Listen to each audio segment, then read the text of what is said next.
Welcome to the Astrodome, home of the Houston Oilers and their supercharged offense, which today will be tested by the iron-tough defense of the Kansas City Chiefs.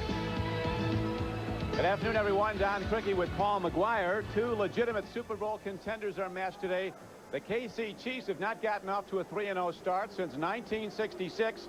To get to 3-0 today, they'll have to find a way to slow down Warren Moon, who's been so tough on them. The Oilers have beaten the Chiefs the last 2 years. Yeah, and one thing that they don't want Warren Moon to do is have the kind of game he had in 1990. 527 yards, 3 touchdowns. Marty Schottenheimer said it's the finest performance by a quarterback he has ever seen. Now, we talked to Albert Lewis about Warren Moon, and he said the way to stop Moon and the offense, or to slow him down, let's put it that way, let's slow him down, is to take away Warren Moon's primary target. Force him to look back to someone else. If they do that, Derek Thomas and the defense may have a chance to get to him. The Chiefs, as you know, are known for great defense, but this year they've been getting more big plays in their offense with 13-year veteran David Craig now running the offense. He's been looking downfield and getting the ball to open people. Yeah, they have a guy that can get downfield. DeBerg couldn't do that. David Craig can. He loves the fact that he's got a Koye and Word. But we talked to Chris Dishman on the other side for Houston, and Chris Dishman said this. You mean the quarterback with the 40-yard arm? Well, the one thing that they can do, they have to do, to slow down or stop Kansas City. Stop the running game, force them to pass. They'll have a chance to win this ball game. Lorenzo White has been a big factor so far. Number 44 is really coming of age, and this is his 6th season in the NFL. He didn't get the work he'd like in his earlier seasons, sharing the job with Alan Pinkett. But now White is getting the ball a lot, is averaging 5.6 yards a run, and he's also a very fine pass catcher, and Moon's going to be dumping the ball off to him a lot today to try to offset the big rush of the KC Chiefs. Kansas City will be kicking off to start the game, and there is future Hall of Famer Nick Lowry, the most accurate field goal kicker in NFL history, over 79% career. This is his 13th season. Corey Harris and Spencer Tillman are back deep now. Here is Harris, a rookie from Vanderbilt, taking the ball at the 3-yard line. Gets a channel. He breaks it. There's a penalty marker down as Harris could go 100 yards, but it might come back. It's going to come back. It is going to come back. There's a flag down about the 28-yard line.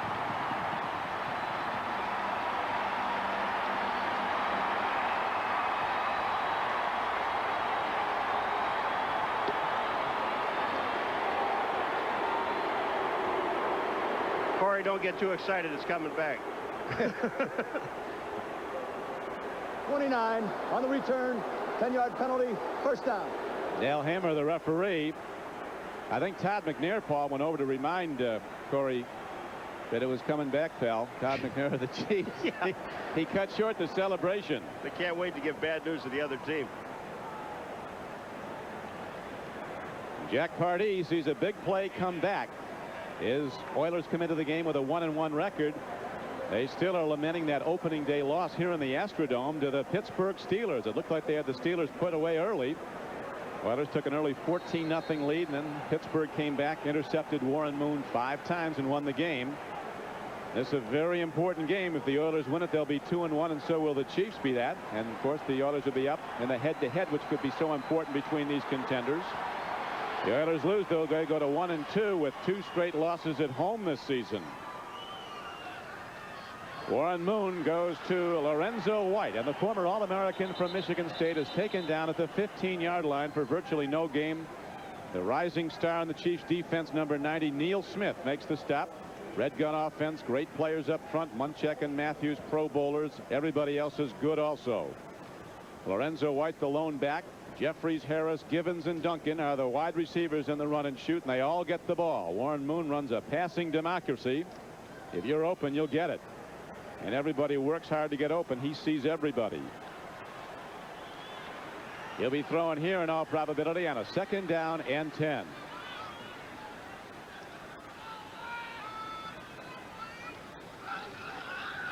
He goes to the draw, and Lorenzo White bangs ahead. They stopped him cold on the first carry. This time he gains 9 yards, brings up 3rd and 1. As safety Martin Bayless made the stop. The front 7 of the Chiefs, Smith and Moss, both high #1 draft choices. Martin, Randall, Simeon, and Derek Thomas, who's evolving into maybe the best linebacker in the game. When they go to their dime defense, Chris Martin and Irvin Randall come out as backers. Rookie Dale Carter, the top draft choice of KC, and Doug Terry come in to join Lewis, Ross, Bayless, and Mincy. Houston comes in with the #1 pass offense in the National Football League. And the Chiefs come in with the #2 defense overall. Here's Lorenzo White breaking it open again. And White, a 225-pound power back with quickness and speed, rips it out across the 40 on 3rd and 1. And it's a first down on a 16-yard gain. They just break it to the left of the screen. Take a look at. They block everybody down inside. They get Neil Smith caught inside. And then you got Lorenzo White, who's 227 pounds downfield. And Terry is in there to make the tackle. He saves the touchdown. You know, talk about the run and shoot. Crick, 3 downs, 3 runs, Lorenzo White. And talking to Dave Adolph yesterday, defensive coordinator for Kansas City, he said, they have no tendencies. You don't know what they're going to do on any down that they come up. And it doesn't make any difference what the yardage is. Right now, the tendency is number 44, Lorenzo White. Takes it right. The Chiefs are hunting him this time. As Lorenzo White is hit hard, lead tackler was Dale Carter in as an extra defensive back. Rick, what has happened is that the Kansas City Chiefs are going with Smith, Salimu, and Maz, 1 linebacker, Derek Thomas, and 6 defensive backs. And when they get Kansas City in that situation, Houston's going to run the ball until they either bring in a linebacker or bring the 2 safeties that are in there up on the line of scrimmage.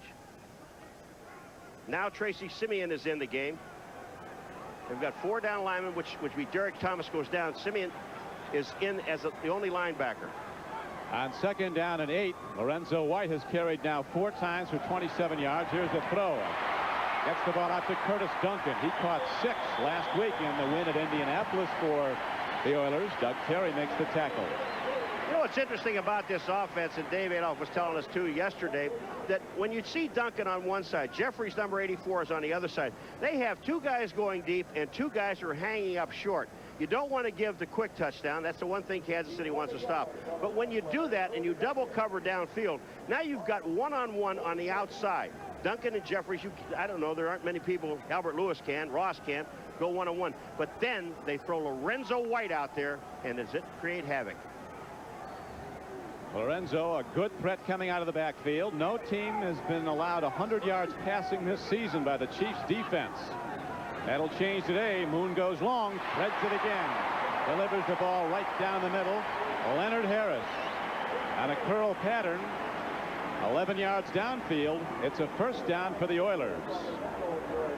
Albert Lewis on the stop. All right, when you take a look at it from the end zone now, this is the wide. There are 2 guys on the outside, and watch what happens. Leonard Harris just hooks up in the middle between the defensive backs. There are 3 around him, but Moon gets the ball there in a heartbeat.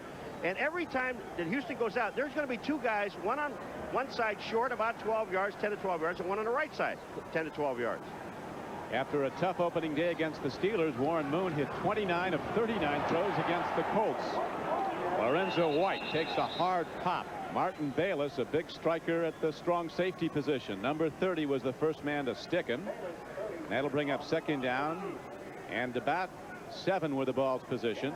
All down to the 32-yard line. El Del Greco is the place kicker for the Oilers. A good one. He's got long range ability as the clock is now down to 9:55 to play in the first quarter. All right, Crick, now you've got 1, 2, 3, 4, 5, 6, 7 defensive backs in the ball game. The only linebacker is Derek Thomas, and he's lining up on the line of scrimmage. So there are no other linebackers behind the line of scrimmage. There are 7 defensive backs. Now Derek Thomas comes off.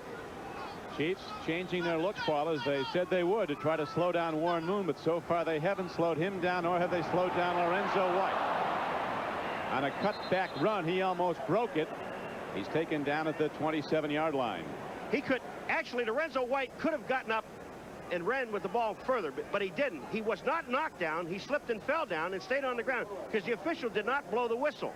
Watch when he cuts to the right of the screen. Lorenzo White comes back in. Now watch this. He trips over his own man. So actually he is not tackled yet. He's laying there on the ground. Thompson's coming to him. If he gets up, he can still pick up another 2 yards. Warren Moon talking yesterday about how much Lorenzo White likes to work. He gets better as the game goes on. Watch the screen pass play. It'll be coming up to Lorenzo White. He broke one for 69 yards and a touchdown against the Colts. Another throw and a pick. The Chiefs make the pickoff. As coming down the field is Benny Thompson. And he takes it back to the 45-yard line. So the Oilers move it down the field, and then Warren Moon, who is victimized by 5 interceptions, and this is home yard in the opening game, is picked off by Benny Thompson. Look on the top side of the screen. Number 46 is Benny Thompson. He's just laying out on the outside. He's playing a linebacker position. They're trying to throw the ball underneath. Warren Moon never sees him. Benny Thompson makes a super interception, brings the ball back to the 45-yard line. KC's ball. So the Oilers run and shoot, moves well, but then comes the interception. Moon just picked off his 6th interception this season. Benny Thompson, who is a Pro Bowler as a special teamer last season for New Orleans, made the play for Kansas City. Now David Craig goes to the run. Play faking. He's going to freeze it and then throw downfield incomplete. Dave Craig with a good fake throws the defense, but his throw to Barry Word was dropped. Huge offensive line, and they're all good. Alt's an all-pro at left tackle. Craig was thrilled when he saw the size of the blockers they have at Kansas City when he came from Seattle. Word and Bill Jones are the runners. Bill Jones primarily a blocker. Jones and Barnett, a lot of deep speed. Jonathan Hayes starts at tight end. Walked up to John Alt and said, "Boy, you're big." But I like that. Yeah, I like that.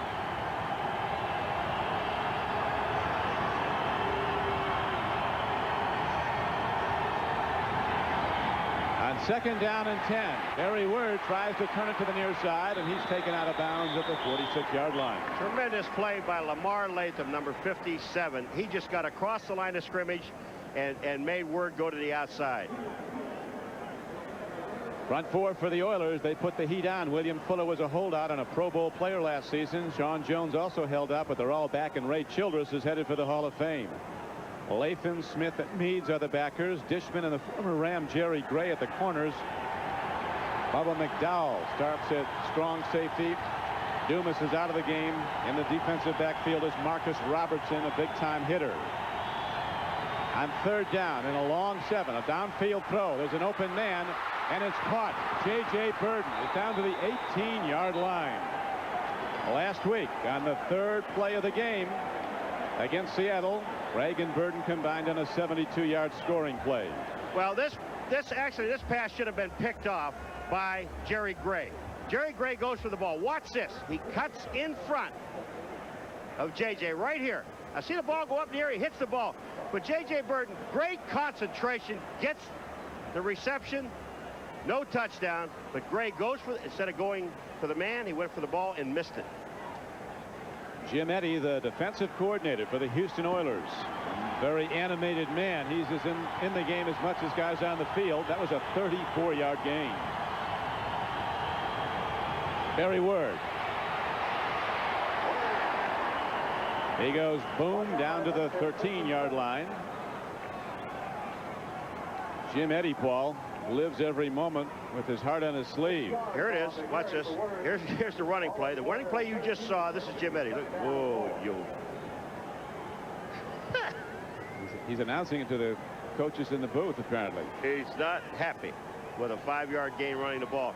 One thing that he told us they have to do on 1st down is stop Kansas City in order to win this ball game. They didn't do it then. Nope. Chiefs got 5 on that 1st down. 2nd and 5.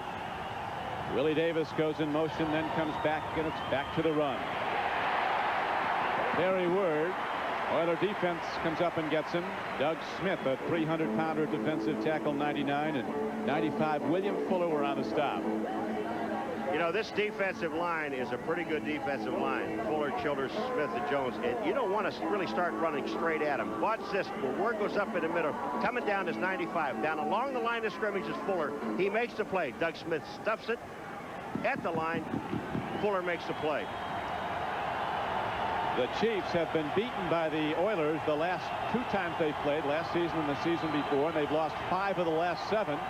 Kansas City's not won here in the Astrodome since 1983. Craig put some heat on the ball. Too much. Unable to catch it is Fred Jones, number 80. That time, Craig had an awful lot of time to throw the football.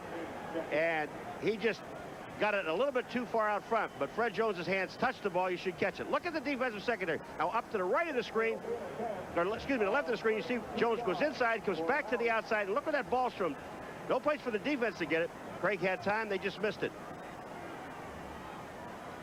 So Craig comes to the sideline, but his throwing has set the Chiefs up with a golden scoring opportunity early in the game. It'll be a 31-yard attempt.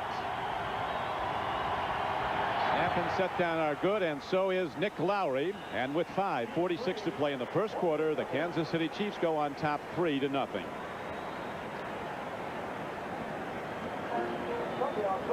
So Dave Craig with that downfield offense gets them in position, and Lowry makes it go.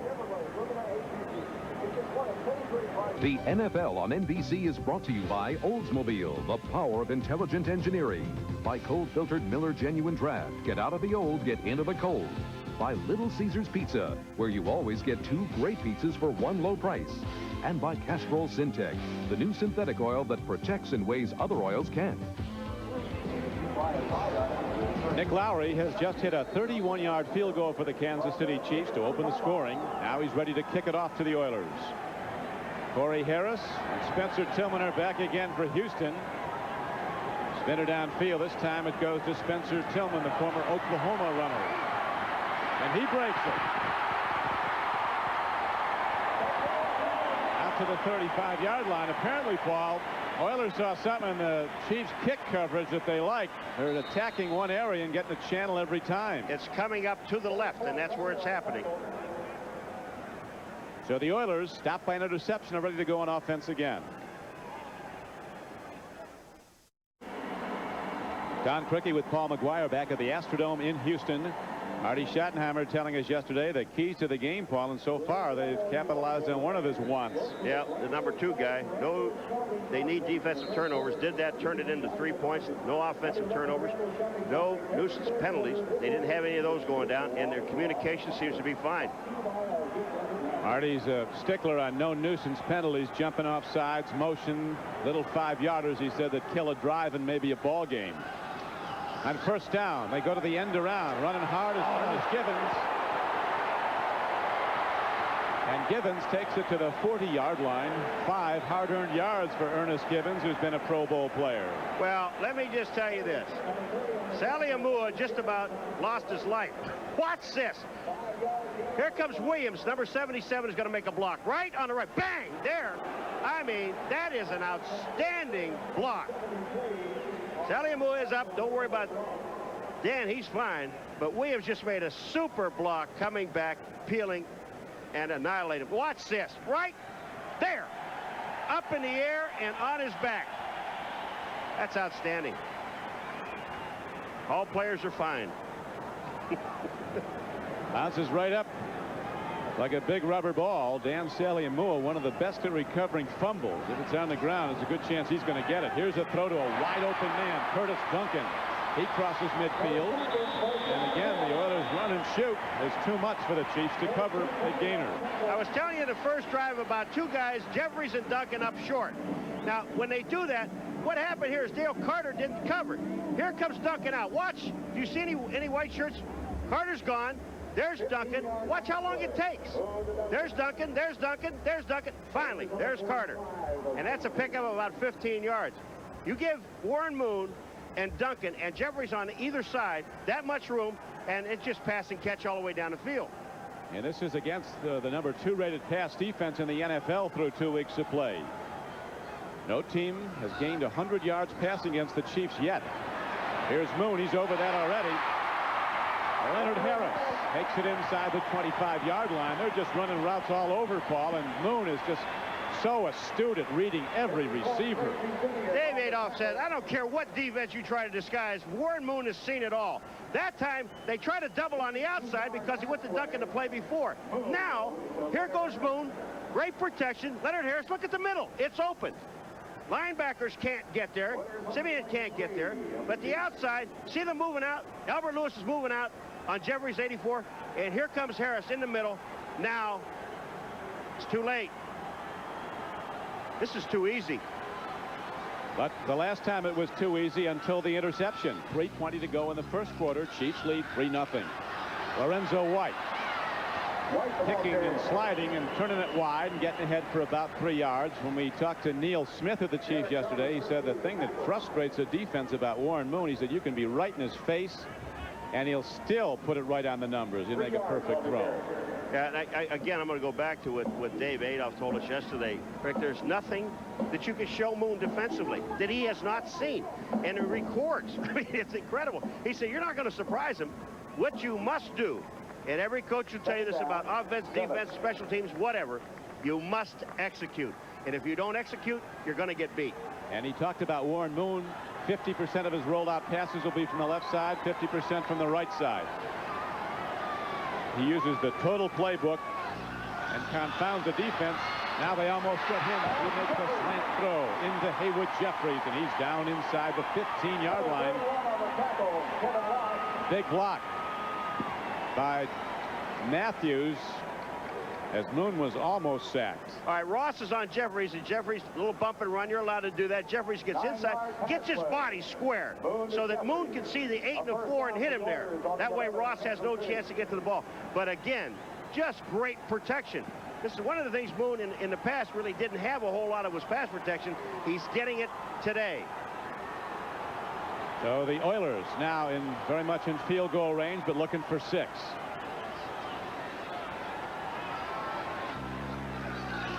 First down run by Lorenzo White. Down to the 6-yard line. He got 5. These two teams met last September here in the Astrodome, and the Oilers beat the Chiefs 17-7 in that game. And in the previous years, you were talking about, Paul, Moon beat them with 527 passing yards. All right, let's watch Lorenzo White here. Look at the blocking on the offensive line. Bruce, Matthews, Dawson, Bunchuck. And look at this, the cutback by Lorenzo White. Sally Amua, 97, can't get there. Albert Lewis gets there, and if he doesn't, it's touchdown. Mitzi was there, number 42. But this guy can run. He has a complete package. That's why Notre Damer isn't here, Alan Pinkett. He went to New Orleans.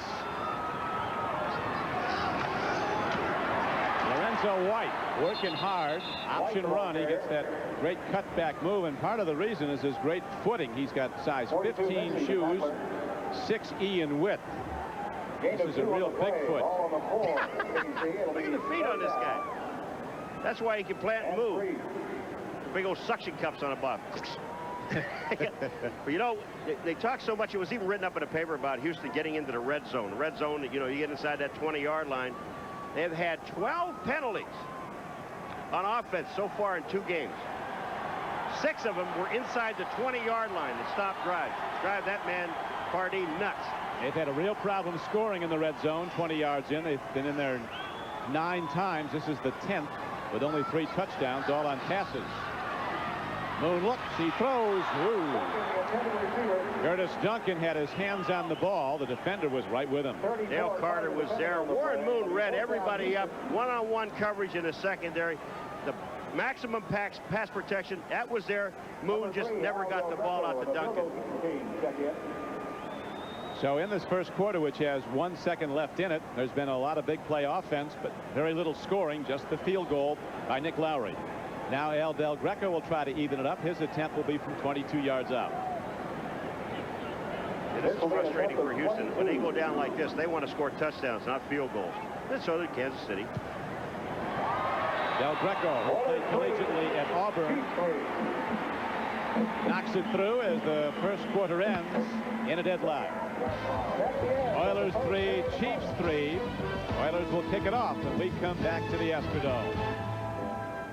There's a tried and tested Oiler fan hoping for that Super Bowl. This could be the year, 15th year in pro football. Warren Moon could be running out of next season. So too could Dave Craig. This is his 13th year, but they're both in peak form. Those weren't like Bob Costas' designer overalls, were they? They might have been. I thought I saw his name on the top. You can get those. They're on the market now as Del Greco, after hitting the tying field goal, hits a high spinning kickoff. This is Dale Carter, the rookie from Tennessee. Tremendous acceleration. But not when he's swept under by a wave of Houston Oilers tacklers. led by number 24, Steve Jackson. Steve Jackson went flying down the field. Now. I'm telling you, there's markers all over the field. But Steve Jackson, number 24, I mean, no one could see him to block him. That Kansas City's moving back. Yeah, they're moving back towards the goal line. And Marty's talking about, you don't I mean, make mistakes. You don't make them. That's part of his deal. Don't make. Unsportsmanlike conduct foul. Number 30 of the receiving team, after the return, penalized half the distance, first down. Martin Bayless. Don't make. He got his point across and it hit him in the head a little bit and say, hey, you know, just don't do it again. But, man, you know, this decent return. Now they're inside the 10-yard line. You don't want to start with this kind of an offense from there. Jim Eddy, the Oilers, talked about the keys to his defense. They've got to be an intimidator. And he wants more control on first down. Knock people down in those crossing routes. Come in my zone, you get popped. He wants a real forceful defense that makes an offense think about where they're running.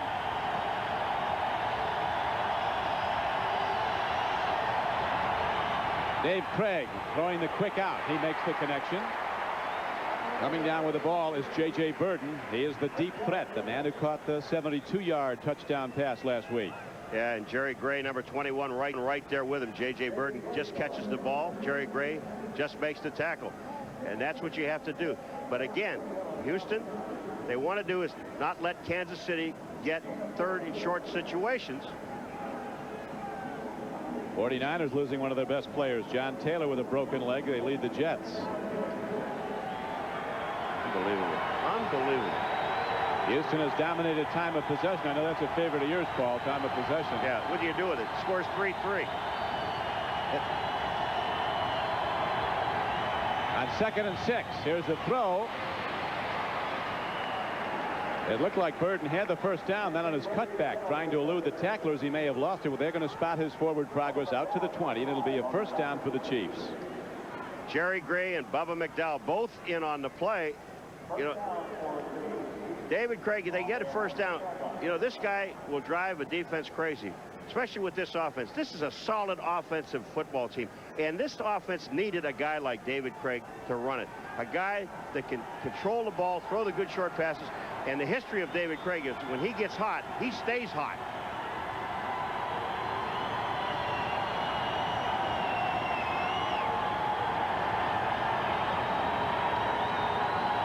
Long count by Dave Craig on first down. He just gets it off before the clock ran out. And on the draw play, they go straight ahead to Barry Word. He takes it straight ahead for a gain of about 8 yards. Al Smith, the middle linebacker, was the tackler. Got it down to 1 second, and what they were doing was audibilizing at the line of scrimmage. Craig saw something, took his time, got it off with 1 second, and they picked up almost 9 yards on the play. Good audible. Craig hoping to be a part of a Super Bowl team for the first time. The upward ascent of the Chiefs under Marty Schottenheimer has been remarkable as Jim Eddy continues to show that emotion on the sideline of the Oilers. He plays every play. Tape his ankles and send him out there. Handoff. Barry Word, the back that the Oilers are most concerned with. They think he's tougher to defend than Christian Okoye. Under Marty Schottenheimer, though, Kansas City in '89 had a winning season. In 1990, they went to the playoffs. Last season, they won a playoff game. So who knows what's ahead this year, but they're getting better all the time. A very good organization, rock solid. Carl Peterson running the personnel end of it, and they've just put a very good team together that Schottenheimer's been a proven winner. He's coached as a head coach 7 years, and he's had 6 playoff teams. And he's very relaxed. We had a chance to talk to Marty yesterday, and saw his lovely wife Pat, and he just really feels good about this team, and he should. Our run, some nice trap blocking up front by the Kansas City Chiefs, and that brings Barry Word ahead across the 40-yard line. He's out to the 42, where Dishman finally tackled him. All right, Renard and Zott and Lutz up in the middle, and that's exactly where they're running. Now, Baldinger and Alt are also in there, but look at Word. Once that hole is there, he sees the crack. Here comes Dishman up. It's just too late. He picks up the first down. Barry Word is a strong running back. And you probably will not see one guy bring him down if he's coming straight ahead at you. Marcus Robertson hit him with everything he had. Second-year safety, bounced off, and then they finished off Barry Word. But not until he got a first down. Reverse. Pass. Flea flicker. Craig's in trouble. Swings it out. It's going to be a big gainer on the run as Emil Harry inside the 40, inside the 35, and down to the 31-yard line. So imminent disaster was averted by the quick-thinking Dave Craig. He eluded the sacker and dumped it off to Emil Harry, and this former Scholastic All-American at Stanford took off on a 27-yard gain. You want to know why there's no lineman downfield on this play? Because it's a lateral. Watch this. Here comes the reverse. The pass back. That's Emil Harry on a reverse. He's going to get hit right here. But watch this. He throws behind to Emil Harry. That ball was taken at the 30. The ball is down almost at the other 30. And Jim Eddy has got to be going crazy. Watch this. Whoa. Yo. Catch him. Get him. Get him. Get him. He's going to go left before this game's over. 3-3 tie, second quarter. Look out. Now the full force of the Houston Oilers pass rush sweeps in and takes down Dave Craig with the first sack of the game. Lee Williams, Ray Childress, they're all coming. Now he's happy. Jim Eddy is extremely happy about what he sees here. Here they come. Childress, number 79. He's going straight back at Craig. He's the one that makes Craig move. He's the one that makes the play. Fuller comes in on the other side. Sean Jones comes in on the other side. Lee Williams, number 97, is there. 3 guys. Great time Pro Bowl selection. He's always double teamed. He'd like to play defensive end, but they need him in the middle, so he goes in there and is an all-pro quality player there also. And every day in every meeting he soaks his ankle in ice because he has a bad ankle. It's going to be that way. It doesn't make any difference to him. Never complains, just makes the plays. Again, they go to Barry Word, who's getting a lot of work early, like Lorenzo White is on the other side of the ball when Houston has it. Lamar Lathan was the tackler. Ray Childress was the second player picked in the draft when he came out of Texas A&M. The year he came out, the number 1 pick was Bruce Smith of the Buffalo Bills. He's not bad, huh? No. But, you know, Jim Eddy talking about Childress. Childress has been in the lineup a lot more than Smith, though. Oh, yeah. And Childress is hurt. I'm going to tell you, he plays hurt, but they have a bait, not a bucket. It's a cooler filled with ice. Then he sits in it every single day in all the meetings, and he freezes his ankle, and then he plays. 3rd down and 9. Craig steps in. Here's the rush. They get him again. Lee Williams, number 97. Crick, this is total defensive line domination because what happens on this play is there's a penalty, I think, on the play. But watch this. Fuller forces, Childress forces, Sean Jones forces, and then Lee Williams is up in the middle. He makes the play. Just excellent. 97 is the man that's going to get it. But watch the guys on either side. They force Craig up into Williams. He does his job. Gets off the blocker, does the job. Now Nick Lowry, who has kicked 18 field goals in his career of 50 yards or more, is ready to try a 52-yarder. He drives it hard, and he drives it through. Nick Lowry on his way to Canton someday. Booms one from 52 yards out, and the Chiefs take a 6-3 lead.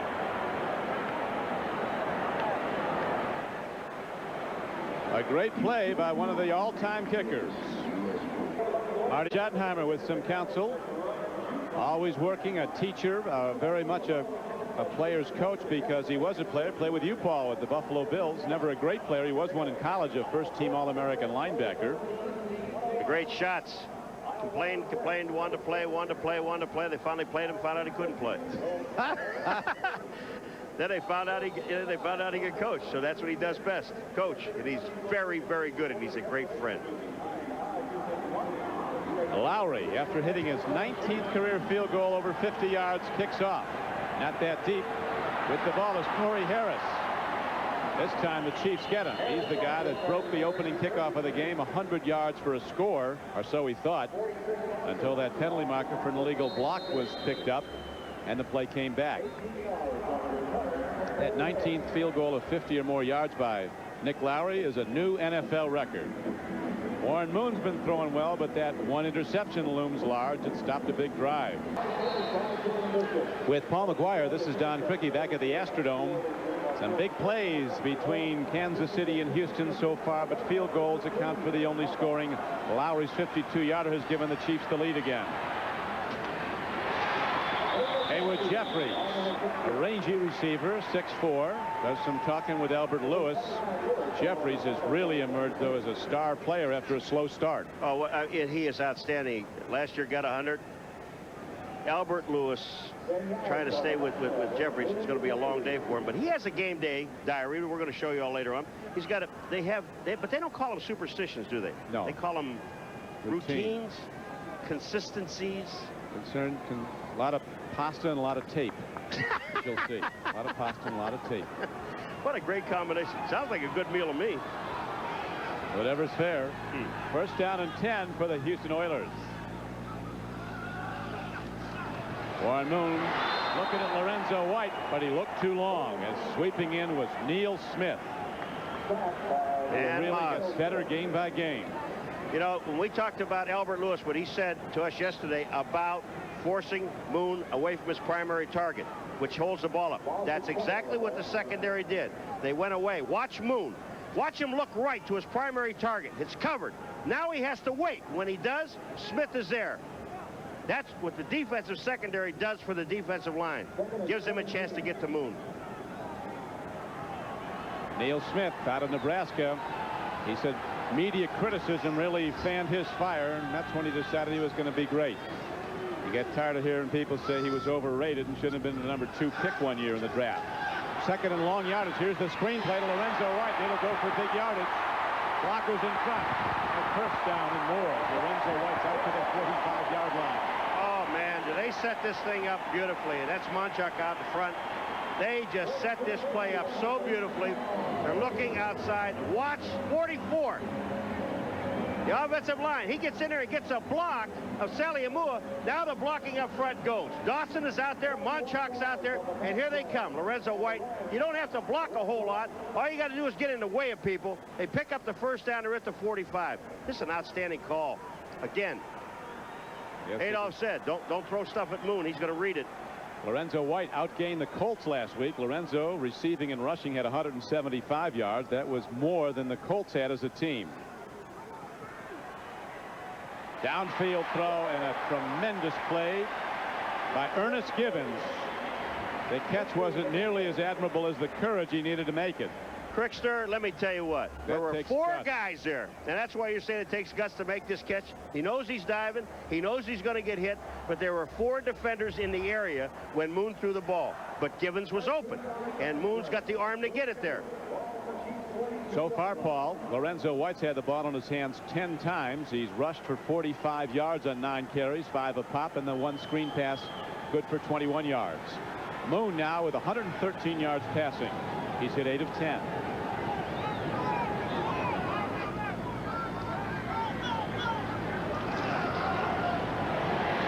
What a throw. Haywood Jeffries, 3 ball. Looks like the Chiefs. Kevin Ross comes up with the ball. Jeffries can fumble the ball. How about inside the 20 again? Another mistake. I mean, this is incredible watching this team. But that's what Kansas City said they have to do. Strip the ball. Be physical on defense. Houston wants to do that. That's the way Kansas City plays. But Moon goes down and just pumps this ball, throws it to Jeffries. Perfect throw. But the hit is made bang right there. And when the ball comes out, watch Ross, 31. Jeffries is trying to get back. No way. Ross goes in, takes the ball away. Terry is the man that makes the play. Chiefs go on offense when we come back. Number 30. Watch his head and his left shoulder. That's what knocks the ball out. Right there, he goes through Jeffries, and then Ross eventually ends up with the ball. Good hit. Doug Terry, a hard-hitting ex-Jayhawk from the University of Kansas. Now, Okoye on this carry is shut down at the 20-yard line, gained less than a yard. Now to New York and Bob Costas. Don, some injury reports at Lambeau Field where the Bengals lead the Packers 3-0. Here's Don Majkowski being tackled. Their hope is it's only a severe sprain of his left ankle. X-rays at halftime. Brent Favre is in at quarterback. Meanwhile, at the Meadowlands, San Francisco wide receiver John Taylor fractures his left fibula in a game against the Jets, which the Niners lead 7-0. Early reports out at least 6 weeks. Don? Thanks, Bob. You talk to the 49er coaches, and they'll tell you John Taylor is a very, very short distance behind Jerry Rice, in their opinion, is one of the great receivers in football. No question about it. Now he's gone. Probably for the season. Here's a straight-ahead give to Barry Word. Word is a tremendous comeback story. Played at Virginia. He was out of football for 2 years before making a dramatic return to the NFL in '91. He was working in Reston, Virginia as a telemarketing representative.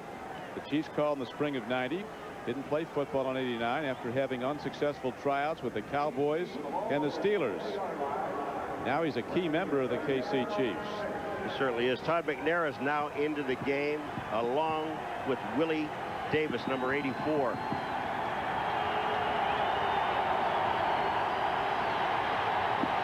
The Chiefs are 1 for 3, converting third downs. They need 6, as you see on this one. They got 3 receivers on the top side coming all out together. Sidearm throw, a connection, and Neil Harry's ahead for a first down and some more. He's across the 40-yard line before number 25, Bubba McDowell, and number 29, Darrell Lewis, bring him down. That's J.J. Burden who made the play. All right, take a look at the 3 guys on the top of the screen. When you see them, watch them, they all come off together. Now, J.J. Burden is going to cut underneath, and when he cuts underneath, he's got one-on-one coverage. Beats him to the inside. Craig puts the ball right on target. First down. Excellent call. Nick Eddy keeps talking that coach's sign language. Yeah, stop him. Okoye, the nightmare. A bad dream on some Oiler defenders. Finally, those 2 big hitters in the safeties, McDowell and Robertson, make the stops. The one thing about Christian Okoye, and everybody will tell you about it, Crick, is that when he comes up to the line of scrimmage, if he's going laterally. We got Lee Williams is down, number 97 for Houston. They're taking time, but when he's going straight, now you've got to put some people on him. But you want to try to get him going left and right. Man is shaken up. Lee Williams of the Houston Oilers is being attended to. He had a big sack earlier. Looks like they're looking at Lee's right knee. NFL on NBC is brought to you by Acura Automobiles. Experience precision-crafted performance. By cold-filtered Keystone, Keystone Light, and Keystone Dry. Bottled beer taste in a can. Wouldn't that be great? By Goodyear, #1 in tires. And by Allstate Insurance Company. You're in good hands with Allstate. 64,000 plus at the Astrodome. Chiefs have the ball in a 6-3 lead in a very quickly played first half. 2:36 to go in the half. Timing throw out in the left flank. Craig puts as much hop on as he has and throws a strike to J.J. Burden. He's making a lot of plays so far for the KC Chiefs. That's his 5th catch. Craig, I'm going to tell you something. This offense drives a defense nuts, and I'll tell you why it does. You've got the big guys up front, and you also have the big tight ends blocking. Put 2 wide receivers to the outside. In order to stop the run, which is their primary deal, and there's Jim Eddy doing it again, giving it a run, you must play on the outside, basically man-to-man defense on the corners. When you do that, 2-minute warning. When you do that, you got one-on-one coverage. That's where Craig is going, to the outside. And coming up at halftime, the Domino's Pizza NFL Live halftime report. Costas Simpson and Buddy Ryan analyzing things. Right now, an important game affecting the Chiefs. Buddy's former team, the Eagles, beating the Denver Broncos 10-0. Second quarter at Philadelphia. You've heard of Curly, Larry, and Moe? Well, this is Buddy, Bobby, and O. They'll be there at halftime with the Domino's Pizza NFL Live halftime report. Oh, that's terrific. That's terrific. 2 minutes to go in the first half. 6-3 game. Chiefs with the ball in the 3-point lead. Craig with a deep drop. Pass protection's good. Long throw. Just a bit long. Going for the ball was fleet Willie Davis, number 84. Oh, did Craig put that ball on a rope and in the right area? Now, Dishman said a 40-yard passer. Well, better think a little bit. Watch where this ball is, and it's inbounds.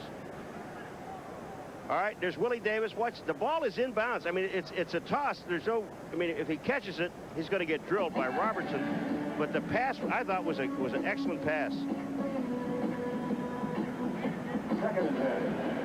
Report from the sideline. Pass rusher Lee Williams of the Oilers has a knee strain. His return to the game is questionable, but he could be back. Well, that's good news.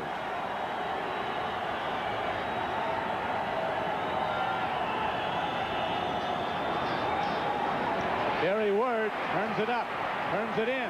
He's ahead for a Kansas City first down. You know what happens on this play from the defensive line standpoint? The offensive line blocks extremely well. But on this play, Ray Childress, they've got a stunt on in the inside, and I think it's with Doug Smith, 99. Take a look at the stunt. You see Childress right there? Well, when he goes around, Smith doesn't get down. And when he doesn't get down, Lamar Latham gets taken to the inside, and that opened that all up to the outside. They pick up 9 on the play. Marcus Robertson finally made the tackle. 3rd and 1.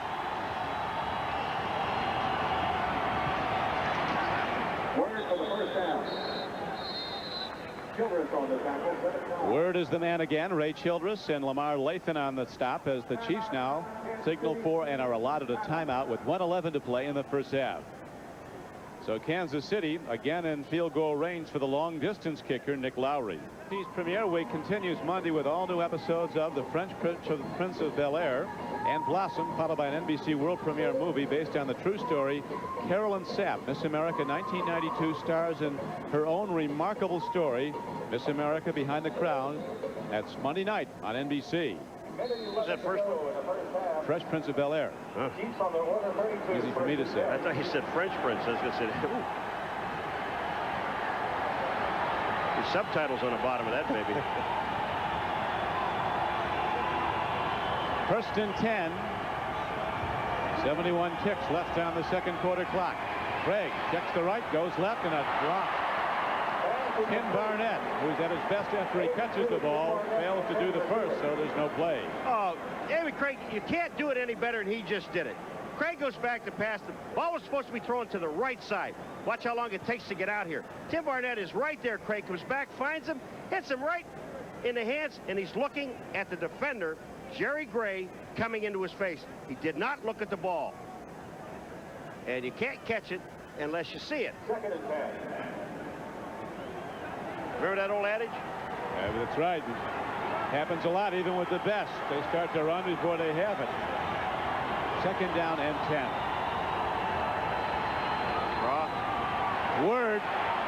Big game. He keeps on going down to the 19-yard line. Here's a penalty marker in. Line judge came over. Might have been a face mask. It didn't seem to be other. There's a hole that's going to be signaled against the Chiefs. The guy walking back is number 76, John Alt. Now, I don't know if it's against him or not, but he's back at the 45. We'll see. You'll see. Holding. Number 86 of the offense. 86, Emil Harry. Still 2nd down. John Alt was going back, and he didn't say much, and he was downfield along with him. Emil Harry. And if you look on the right, there's Emil Harry right here. Is he holding? When you get your arm around, yeah. When you get your arm around a defender, that's called holding. That's Darrell Lewis, number 29. Remember what Marty said about mistakes? His team has made fewer. Oilers have turned it over twice. Kansas City, not at all. They need to get some more yards to get in Lowry range. Long a distance a kicker as he is, as a timeout is signaled for by the Chiefs with a minute to play in the first half.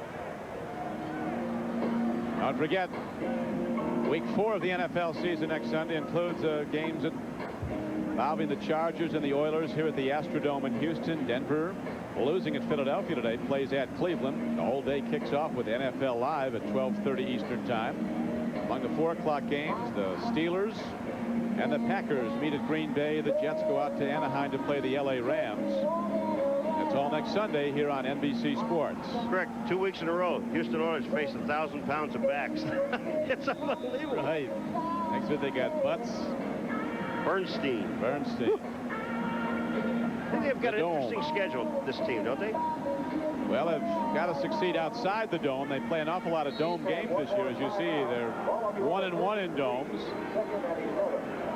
11 of their 16 regular season games will be played in domes. Well, the reason Cleveland is white on the screen there is because that game is in December. It's in December 20th, and that's the only really bad weather game that they could possibly have would be in Cleveland. That's in white because they'll be playing in snow in all probability. Here's Craig throwing, making the connection. Todd McNair with his 7th catch of this season coming out of the backfield. Taken down by Darrell Lewis. Clock runs down to 48 seconds. Chiefs quickly into alignment without a huddle.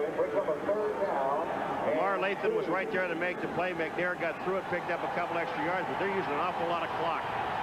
35 seconds to go in the half. 6-3 Kansas City. Throw and a catch. This time Barnett looks that ball right into his hands, goes out of bounds, makes a fine play. Big gainer, first down, stops the clock down at the 10-yard line of the Oilers. I don't know what Craig's upset about. Is it himself or not? Because the ball is thrown perfectly. Whether he was hoping that Barnett could turn upfield, Craig is looking at him going to the outside. Remember, the guy just dropped the ball, but Craig goes right back to him. Is he thinking, can he turn? No. If he turns, he's going to get nailed anyway. Marty Schottenheimer, head coach of KC, has to be well pleased with the overall effort of his team. His defense has taken the ball away twice on turnovers from the Oilers. His offense is moving. Here's a throw and a catch. Willie Davis is down to the 5-yard line. And the Chiefs take a timeout with 24 seconds left in the half. That's it, Paul. No more. That's it. They get the ball down to the 5. They throw the ball to Willie Davis, but that time the Houston Oilers sent everyone, and they played man-to-man coverage in the secondary. Jim Eddy saying, okay, we got a timeout. Let's regroup. You know, we kid about Eddie's animation, but he is really a highly regarded defensive coordinator. One of the papers here had a report that the Raiders are trying to lure him out there. Can't. Not unless you're going to make him the head coach or the assistant head coach, because he is the defensive coordinator, and you can't talk to someone and offer him a job unless you elevate him. Now, to say, okay, we want you to be the defensive coordinator, wrong. They got a great union, you know. At long last. Well, there are no more timeouts for the Kansas City Chiefs. They have 24 seconds. You got to go to the end zone. Now, it is second down. Can't get a first down. 5 yards to go. With 24 seconds, you can go to the end zone 3 times if you wanted to. I wouldn't be surprised to see him run one here. They can still get that in. Throw and a catch. Todd McNair, he's in. Touchdown, Kansas City. So the Chiefs demonstrating brilliant offense. The trigger man on the drive, David Craig, at his very best, and he hits the payoff throw, and the Chiefs, an underdog coming in. They've not won here in the Astrodome since '83. Take over a 12-3 lead. What a great throw by Craig. You're talking about at his best. When he's hot, he is hot. Watch this pass. McNair to the outside. No way Lamar Lathan gets to him. No way he gets to him. McNair's in for the touchdown. He's coming to throw it to you. Catch it, Crick. Okay, I got it. No, they got it. Touchdown. This guy's put up some terrific numbers over the years. We're going to take a look at that a little bit later, but his ranks is in the top 10 all-time in passing efficiency, and you'd be amazed at the people he's ahead of. Some of them are in the Hall of Fame. David Craig. We'll be getting to that, but first a reminder that the Domino's Pizza NFL Live halftime report is coming up. Halftime feature will be Mark Bavaro. That's all coming up very shortly, as we have 19 seconds to play now in the first half here at the Astrodome. Dave Craig, Paul, throwing for some handsome numbers. 9 for 13, 103 yards, 1 touchdown, and that drive was so perfect. The perfect 2-minute drill, go down the field, put points on the board. Fortunately for them, they put a touchdown up on the board. But David Craig, remember, he had 1 drop pass. Barnett had hit him in the hands in that drive, but he would have been absolutely perfect going down. Kansas City has capitalized on the 2 turnovers they've taken away from the Oilers, and 10 of their 13 points have come off those possessions coming following the turnovers. You know, they went into this league tied with takeaways +5, the Kansas City Chiefs, with the National Football League. There's no one else. There's a couple of them that have +5, but no one more. And this team here, with Schottenheimer, with their defense, if you make a mistake, as we saw with Bayless, Marty's going to let you know. But he's also going to give you the benefit of the doubt. Don't do it again. If you do it again, now you got some problems. Tillman 32 and Corey Harris 86 back deep for Houston. This is, you see, when you look at turnovers, it's what you do with the turnovers afterwards. That's what makes it. They have 2 turnovers, Houston. Kansas City has 10 points off the turnovers. Squib kick downfield. Coming up with the ball is Harris. Corey Harris breaks it again. This 3rd round draft choice from Vanderbilt. Another big play, but is it too late with just 11 seconds left in the half? I tell you, it drives a special team coach nuts. That's Kurt Schottenheimer. It's got to drive him crazy because you're putting the ball on the ground. You're trying to kill the clock. Okay? Now everybody's relaxed. Instead of going down and taking people on, watch what happens. You just break it back to the outside. They get the ball inside the 45-yard line, and the return is 42 yards. I mean, that's crazy. You got to go down and cover. Dale Carter finally makes the play, saves a touchdown. Now, in all probability, Warren Moon will try to hit one fairly deep pass to get in field goal range for Del Greco.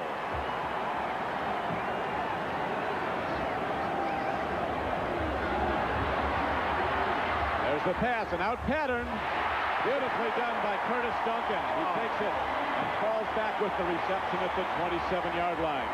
You want to talk about diagramming it, and this is how it's done. The stay in bounds, concentration, catch the ball, and then ball out of bounds. Watch, look at his heels. Watch his heels.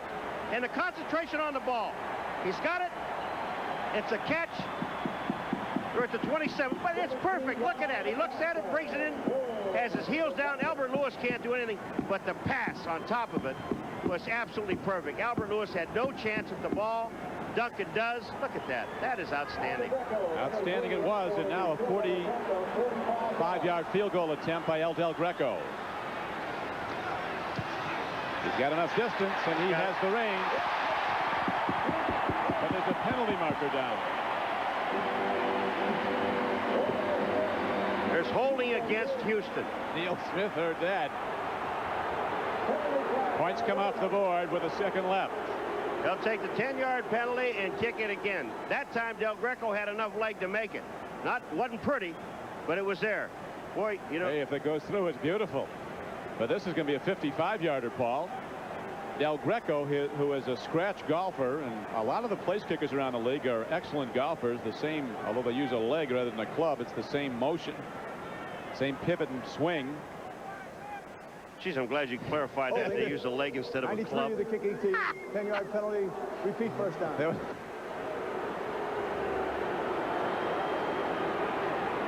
It's the up back on the left-hand side. Now watch this. You block inside, and then he reached out and tackled the defender coming in on his outside, and that's holding. I mean, you're way on the outside. They see everything. Yeah, you were holding. Rick Graff. Linebacker, backup linebacker. Be 54 yards for Del Greco.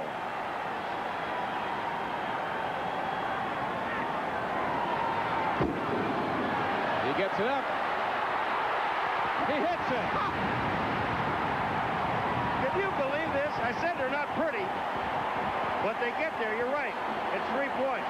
Then he says, how do you do to Derek Thomas? Entry knocks it through, so the Oilers get some momentum at the close of the half. After the penalty, Del Greco booms one from 54 yards out. A career long, and it gets the Oilers back to within a touchdown.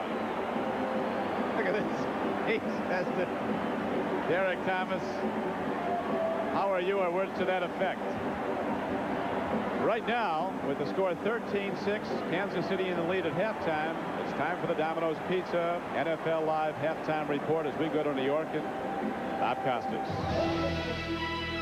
This is the Domino's Pizza NFL Live halftime report, brought to you by Domino's. Nobody knows like Domino's how you like pizza at home. So Del Greco juices the Astrodome a little bit by connecting on try number 2 from 54 and bringing the Oilers back to within 7. Bob Costas along with the juice, as always. And for this weekend, Buddy Ryan joining us in the studio. And let's talk about your old team, Philadelphia, right off the bat. They're in front of Denver 17-0 as they approach halftime at the Vet. Cunningham with a pair of touchdown passes. Calvin Williams and Fred Barnett doing the honors. But it's been the defense that's really been the story. Oh, they're smothering Denver. They less than 50 yards offense, I think Denver has. So it's no contest. The Eagle defense is just all over them. OJ? Well, I'm not surprised to see that the Denver offense is having some problems there. Normally somewhat inconsistent offensively. They want to keep a game close and that let Elway work his magic late in the game. But the way Philly is playing them defensively, I'm surprised at how diverse Philly's offense is coming into this weekend. I thought the 49ers and the Cowboys were the best team, along with the Bills, the best team in football. I got to put Philly right up there with them. Let's look at a couple of examples. They both involve Andre Waters, the controversial safety for the Eagles. Let's watch this. The catch is going to be made here by Mark Jackson, and he's going to be splattered by Waters. A clean hit, an incompletion, not a fumble. Oh, that's bare football. That's getting after it. And that's the way it's supposed to be played. Shovel pass here to Shannon Sharp, and Andre only weighs 180 pounds. He has to take those big guys on low every now and then. Does an excellent job. you take issue rather vehemently with those who have characterized him as a dirty player, right? Oh, yes. He's an all-out player. He's a winning player. He has to play on a low plane because he's so small. What about late hits, though? Well, everybody in the league has some late hits, but some of his have been magnified by people in the media. All right. I wish we had time to elaborate on that, but we don't, so that gets everybody off the hook. It's 17-0 late in the second. Same score at the Meadowlands. 49ers in front of the Jets, 17-0. Steve Young has a touchdown pass to Jerry Rice. Rice's 94th career touchdown reception. Steve Largent's league record is 100. Young has also run for a touchdown, and Kofer has a 45-yard field goal. All good news for the Niners, but the bad news, John Taylor, fractured left fibula, the great wide receiver, out for a minimum of 6 weeks. In the game you folks are watching, Kansas City with the lead at the Astrodome, 13-6 at halftime. Cincinnati, despite 3 first-quarter turnovers, has a 10-0 lead approaching halftime at Lambeau Field. Don Majkowski, the quarterback for the Packers, has been replaced by Brett Favre after injuring his left ankle, and it looks as if it's a sprain, but they won't know for sure until they've taken x-rays at halftime. So Majkowski out and Brett Favre in. This is one of these tough names. But what do you care about my problems? Brett Favre is in at quarterback, and let's take a look at the big play in the first half, and this is a punt return for a touchdown. Watch this. It'll be Carl Pickens. He'll start to his right. He'll come back all the way across the field left, and 95 yards later, he's in the end zone at Lambeau Field for the only touchdown of the first half, and the Bengals have the lead, trying to take their record to 3-0 over the 0-2 Packers. 10-0 at this point, not quite to halftime. Tampa Bay at Minnesota, the score in this one 10-7 in favor of the Bucs. They're 2-0. The Vikings are 1-1. They're just a few minutes from halftime. Both quarterbacks, starters, are out. Rich Gannon bruised his right hand. Sean Salisbury has replaced him at quarterback for the Vikings. Vinny Testaverde also injured his throwing hand, and Steve DeBerg has come in to replace him at quarterback for the Buccaneers. New Orleans and Atlanta, no score. Now the Falcons just got a touchdown at the Georgia Dome to grab the lead 7-0, and Seattle has a 7-0 lead at New England, not quite to halftime. Coming up, Gail Gardner, following the commercial break, visits with the former Giant, now Cleveland Brown tight end Mark Bavaro. We do it after this word from the National Football League and a message from your local stations.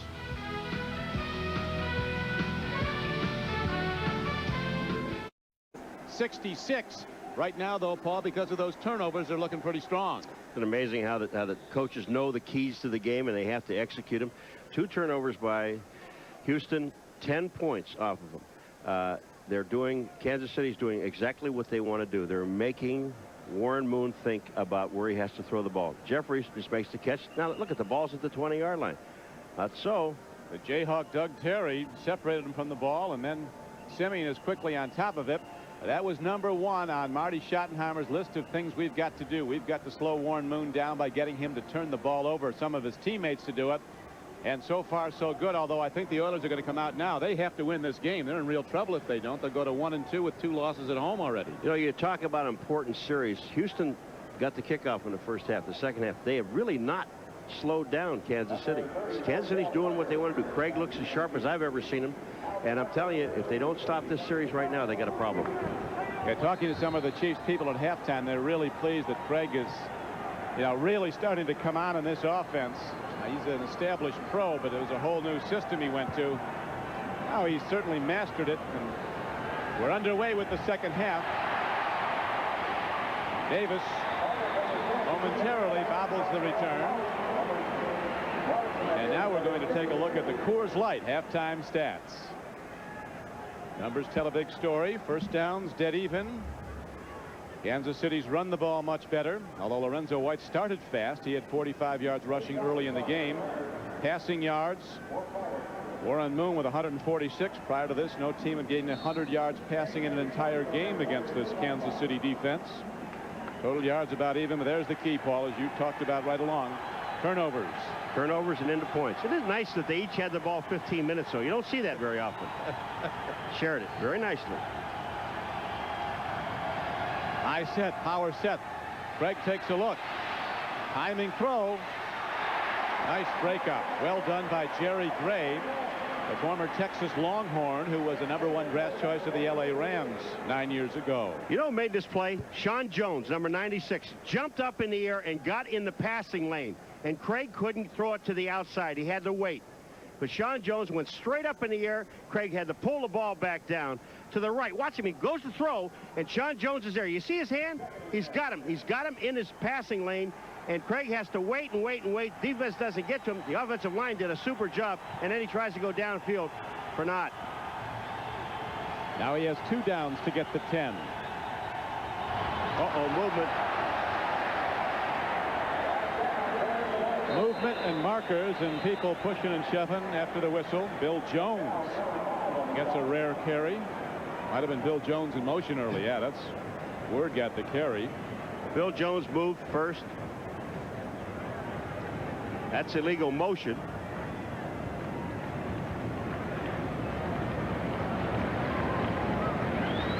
Third penalty on the Chiefs' ball. Right in the center of your screen. See that movement there? Now, if Jones gets down there and stops, if you have to be stopped for a second, he just didn't stop long enough. Legal motion. Illegal motion. Number 43, 5-yard penalty. Still second down. He puts those big blockers up in front. All-Pro John Alt, Rich Baldinger the tackles, Dave Zott and David Lutz at the guards, Tim Grunhard at center. As you pointed out earlier, when Dave Craigpaul met John Alt for the first time, his immediate response, John, you're big. I like that. I like those big guys up front. They got a big line, and they're very good. Crowd makes it a problem now for Craig as he throws hard, but it comes in low to Barnett. Tim Barnett couldn't get to the ball. And now, against an all-out rush, Paul Maguire, Dave Craig's going to feel the heat on a 3rd and 15. Yeah, they're going to send a lot of people. They're going with 4 wideouts and McNair, and that time Lamar Lathan is the man that really got in the throwing lane, and Craig had to fire it low, or else it would have been either knocked down or picked up by Lamar. There's going to be a fist fight over there. If that referee pushes Eddie one more time, he's going to snatch his whistle out.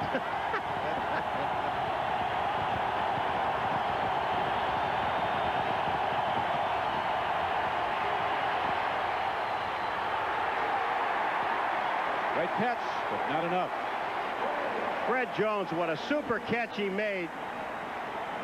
But he had Jerry Gray and teammates were all over him. That pass is thrown. Fred Jones just doesn't get far enough downfield. Here comes the rush, double teaming on Childress. Boom, catch is there. Gray is there. Jones makes a catch. No first down. They're going to have to punt. This is the first one, isn't it?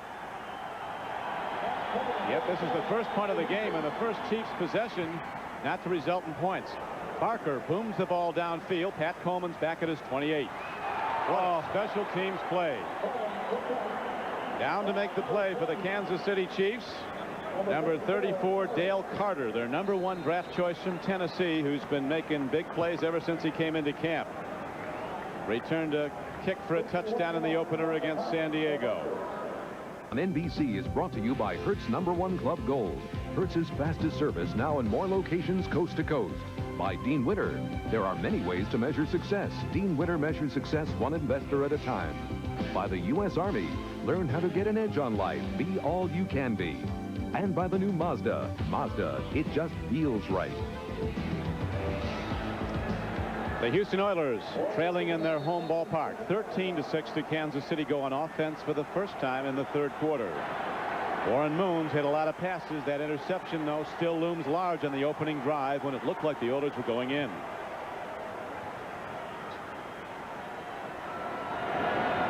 Lorenzo White, the lone setback.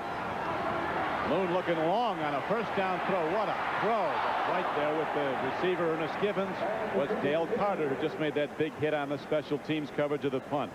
I'll tell you, Dale Carter was right there, and you're absolutely right about the throw. It was a perfect throw. The only place you can't. Gibbons going to the outside. Watch Dale Carter close. Number 34 on the outside. That passes over his head. He gets his hands up and knocks it away. You go play defense any better than that, folks, and he's a rookie. Right there. His arm is in there. Gibbons has no chance to get the ball.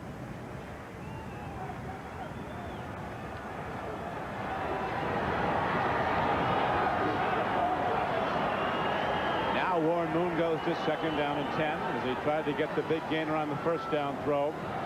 Lorenzo White, man to watch as he comes out of the backfield. Moon goes long.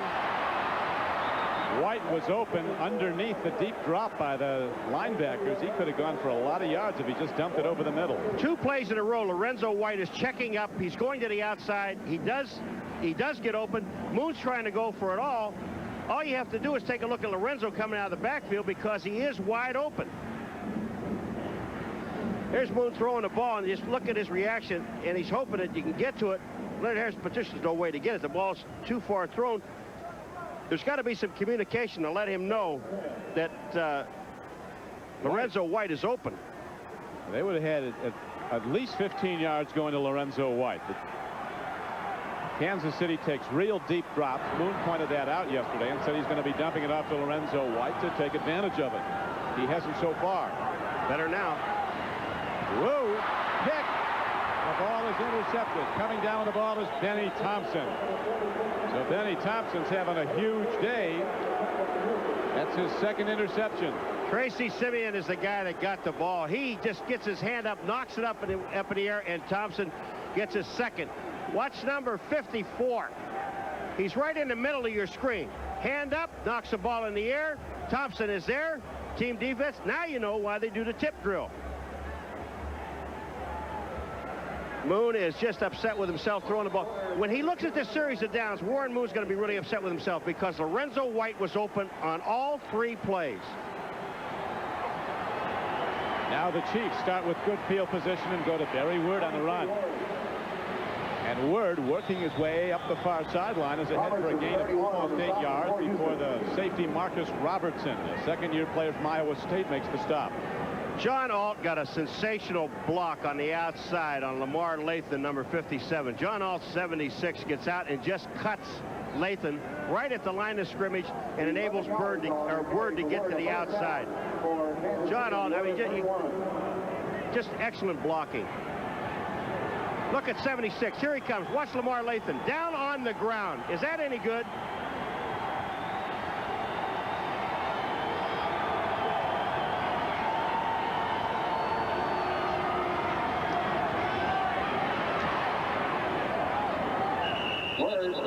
Barry Word takes the full force of safety Bubba McDowell's hard hit, and then he's finished off by Al Smith.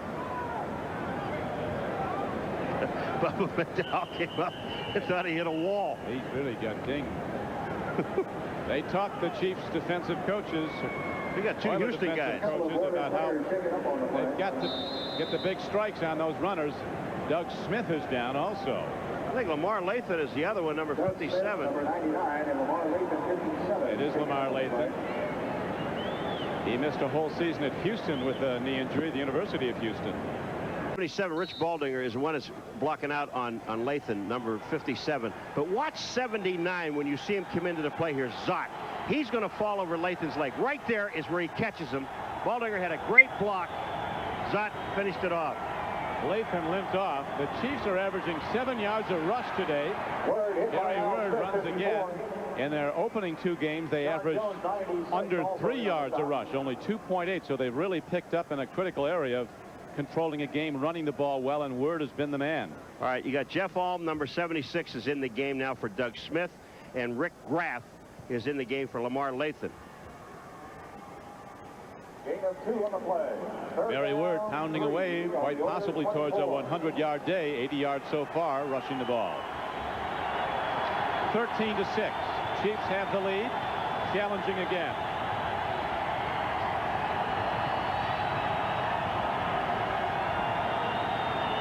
Look at this line. The defense just, oh, what a great call. I believe it is by Craig. He just held on and held on and held on. Rick Graff, number 93, left early. Encroachment, 93 of the defense, 5-yard penalty, first down. David Craig, I mean, you got to credit the quarterback for this play here. Watch how long Craig is. And here comes Rick Graff. There's Al Smith, number 54, and then Rick Graff, 93, gets in. Nice pirouette. That's a bad feeling. Oh, and it's a first down. Jim Eddy is looking to the sky. You got to get some help on the field.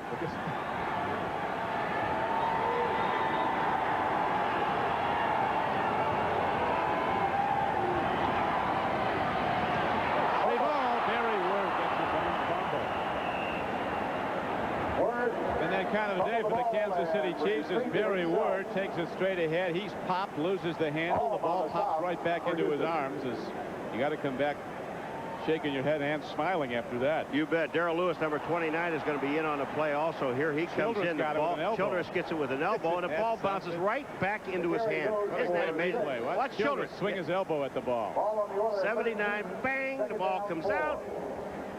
Hits the ground, bounces right back. It's going your way, friends. You're going to have some of that kung fu fighting to get the ball. Second down, they need 4.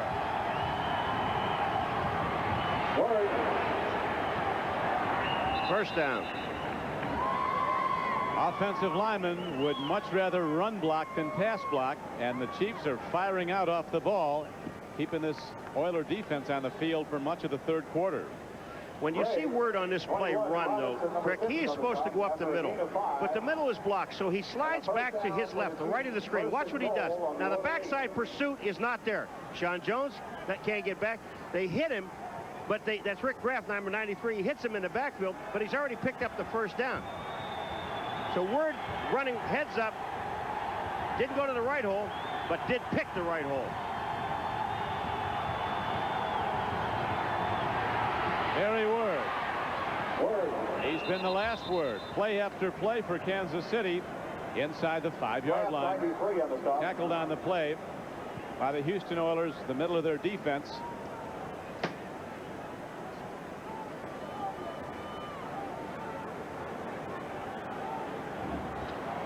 You know, the problem is Houston can't slow this team down. And on first down, Word goes out, Christian Okoye comes in. But on first down, Kansas City's picking up anywhere from 5 to 7 yards. Barry Word up to 94 yards rushing the ball.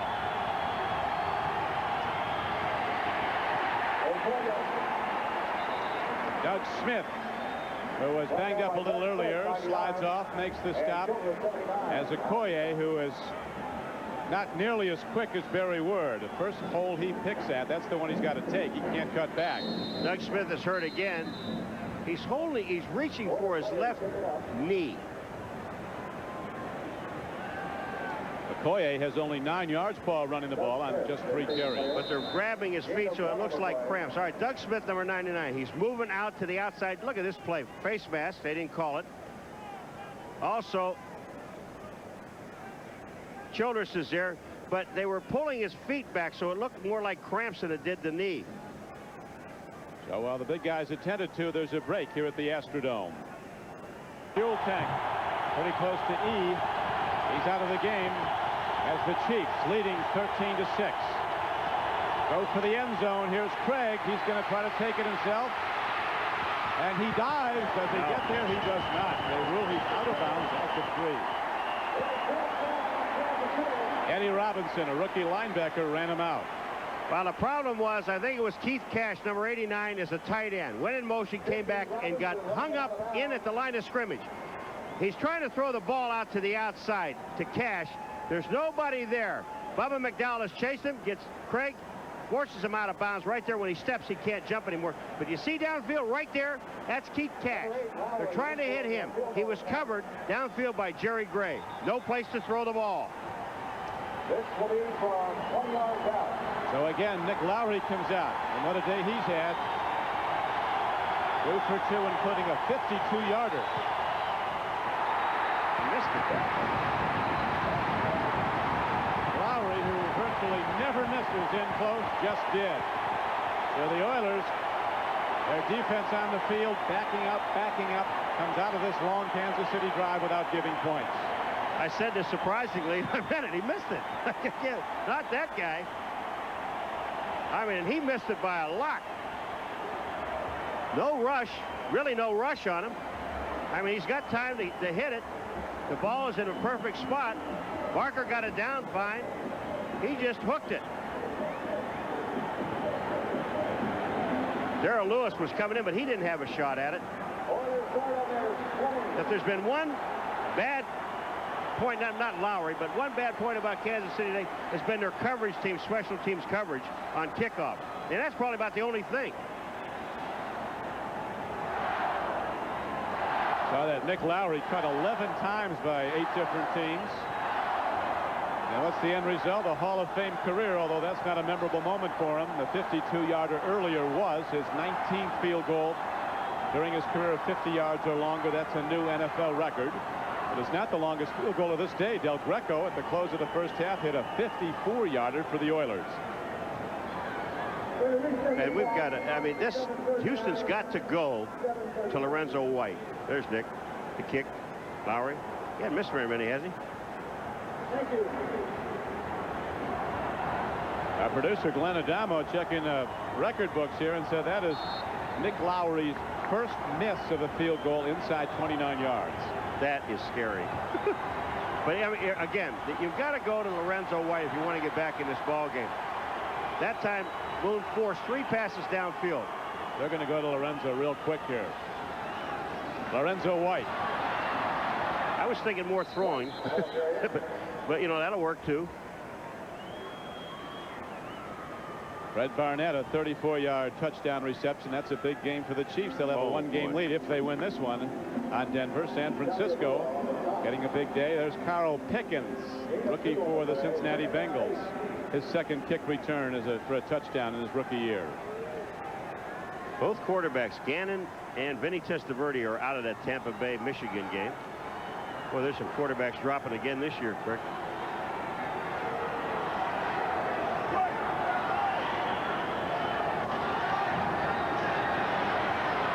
Throwing a catch. This time Warren Moon does indeed go underneath. And Curtis Duncan is the man who takes it down. Kevin Ross makes the tackle, but there's a 15-yard gain. You know, that's what we talked about in the first quarter, about the 2 guys that check up short usually are Jeffries and Duncan. And then they're also sending Lorenzo White out into the flat. You're only down by 7. You don't want to just try to go for it all and get picked off again. Take the little short stuff, and these guys are fast enough and quick enough to turn 7-yard passes into 15-yard gains. That is the truth. The Oiler receivers are at their best after they catch the ball. They're all outstanding open field runners.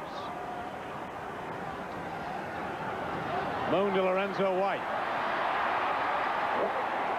Tremendous run by White. Looked like there was nothing there, and he turned it into a gain of almost 7 yards. Yeah, but the guy going out front, number 78, Don Maggs, Youngstown, Ohio, my hometown. Watch number 78 coming out, leading the way. Crushing block on Simeon. Opens that hole, and Lorenzo White picks up 7. Another of the great ones from Youngstown. Maguire, Maggs, and the DeBartolos. Bernie Kosar. Bernie Kosar. That's right. Boom Boom Mancini. DeBartolos left with all the money, though. Yeah. Well, they still live there, I guess. Yeah, right. Same neighborhood as the Maguires. Free ball. Derek Thomas gets to Warren Moon. Was his arm coming forward? Apparently it was. No fumble. You know, one of the few times we've called Derek Thomas's name. Now, remember, here's Moon going out to throw. He's going to go back, That is a fumble. Derek Thomas hits him and the ball goes up. Lorenzo White is there. Well, I said you got to get the ball to Lorenzo White, but that isn't what I had in mind. Nice play. Thomas, he's something, though. I did the game in Kansas City. They played Seattle when he sacked David Craig 7 times and actually had him 9 times in one ball game. What an athlete he is. That's what Craig was saying yesterday. It sure is great to stand on the sidelines and watch Derek Thomas get somebody. It's not me. Warren Moon a bit wide of the mark. Haywood Jeffries was the intended receiver. You know, when Derek Thomas gets you the first time, now you're going to take a look at him. That time the heat was on again by Derek Thomas, number 58. Here he comes out. He's on Mags on the outside. Thomas, 58, goes back inside. Well, Warren is looking downfield. A little juke at the end. Derek Thomas was there. He makes you aware. Last year, Paul, he got his 40th sack in just his 3rd season in the NFL. Lawrence Taylor, Bruce Smith, Richard Dent, Leslie O'Neal. It took them all 4 seasons to get 40 sacks. Now Montgomery's on the field. One of the best long-distance punters in the NFL, although with the run and shoot, he doesn't get out there often. Wow. Booms it. Dale Carter looking for help, and none is coming as he's out of bounds at the 13-yard line. A 60-yard punt by former Spartan from Michigan State, Montgomery. Kurt Schottenheimer's going to be upset because Carter should not have gone back to get the ball. Kozak was there to run Carter out of the ballpark. Chris Martin of the Kansas City Chiefs, an enterprising young man off the field. He's starting to make the big bucks with various properties he's now aligned himself with the NFL ancillary company NFL Properties. It's Paul Maguire with one of his discoveries or inventions. This is the 12th man in the stands. Hand pass. Then you have the dog tag also. That's each player gets his own dog tag with his picture on it. Room for an autograph on the back. Is that good? Let me tell you something. They're selling too. Oh yeah. Every year he comes up with something new. Last year was the tomahawk chop.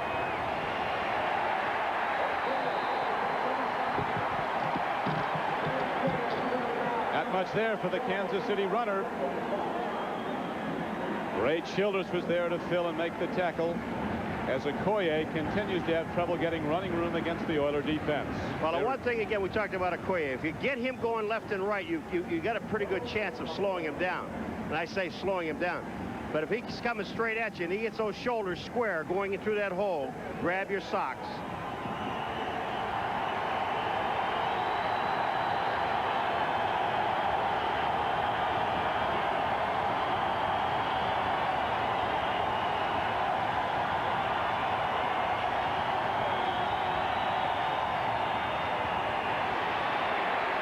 Okoye this time fends off tacklers with a straight arm.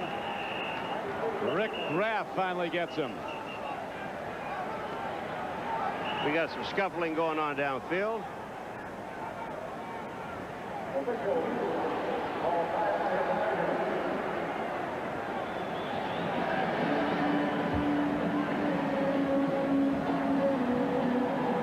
Fisher went down briefly.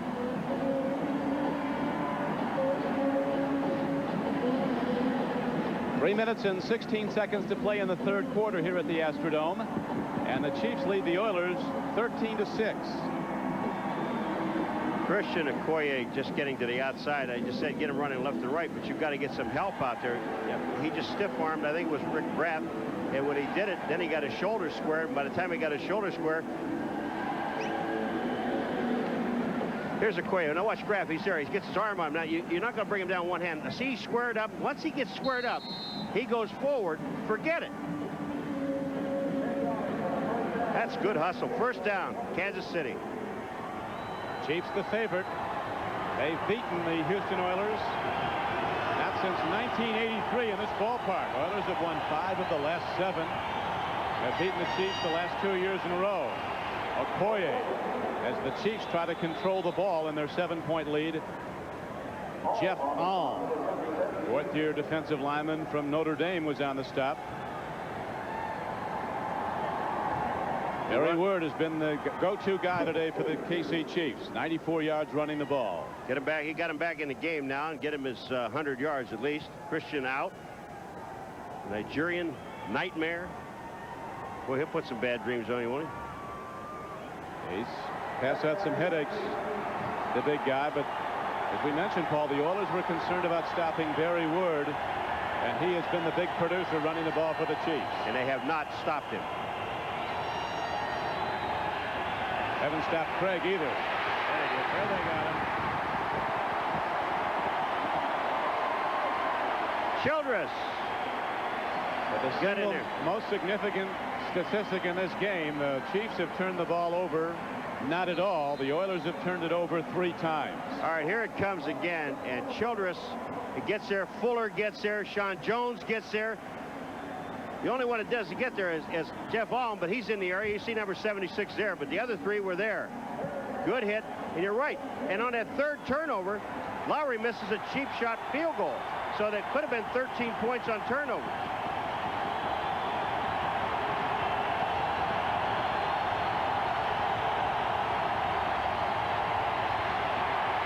Fuller. Hey, the big punt by Montgomery that pinned the Chiefs back seems to have ignited their defense, because at the moment, the D side of the ball, Houston Oilers defense has taken over this game.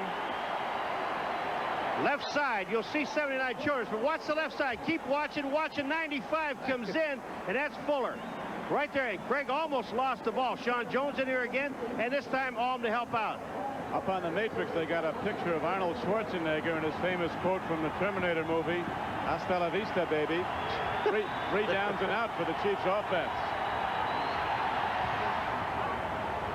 Barker hits a high punt downfield. Pat Coleman at his 42. Living dangerously. Looking for help. Didn't get it. Very good special teams play by the Kansas City Chiefs. 45-yard punt and a 3-yard return. So Dave Craig gets some counsel now. Joe Pendry calls the offensive plays for Kansas City, while Warren Moon comes out to go to work for the Houston Oilers. They've never led in the game. Kansas City took a 3-0 lead. Oilers tied it.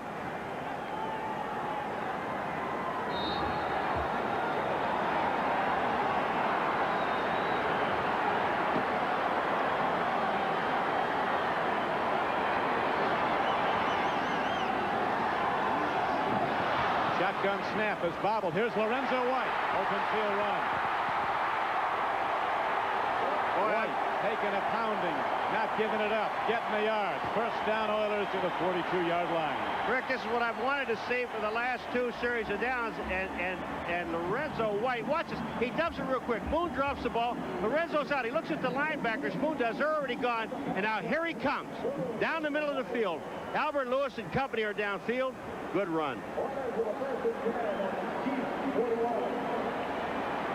Thank you, Marv, and we welcome those of you who've been watching the Eagles as they have taken command of the Denver Broncos in the 3rd quarter at Veterans Stadium. We got a bell ringer going on here in the Houston Astrodome. Kansas City leading the Oilers 13-6. But right now, the Oilers, who've beaten Kansas City 5 of the last 7 meetings, are on the move. Here is Haywood Jeffries on a first down catch, knocked out of bounds after a gain of 6 yards. The play before, well, I'll get back to it. We're at the end of this quarter. I'll get back to it in a second. Turnovers have been the big story here. Oilers have turned it over 3 times. No turnovers for Kansas City. Now these words from your local station. On News Channel 4. Back at the Houston Astrodome, Coach Pardee has seen his team turn the ball over 3 times today, and those turnovers have led to 10 Kansas City points. They've been the difference in the game. Marty Schottenheimer telling us yesterday the #1 item in this game he believed would be who turned the ball over least. He said, if it's us, I think we'll win. So far they've not turned it over, and they are leading the game.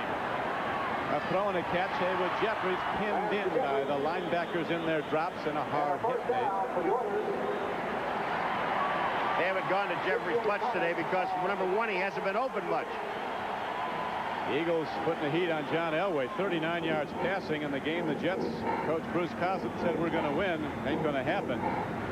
Here's Jeffries. He picked up the first down. Good pass, little turn-in shot. 1 of 17 is Haywood Jeffries. 11 sisters and 5 brothers. He said his sisters were the best athletes in the family. He's a pretty good one. I guess so. And he's the guy Warren Moon's going to be looking to deep before long. Lorenzo White. Lorenzo White, the great runner from Michigan State, who got much fewer carries than he'd hoped for in his earlier seasons here at Houston, sharing time with Alan Pinkett.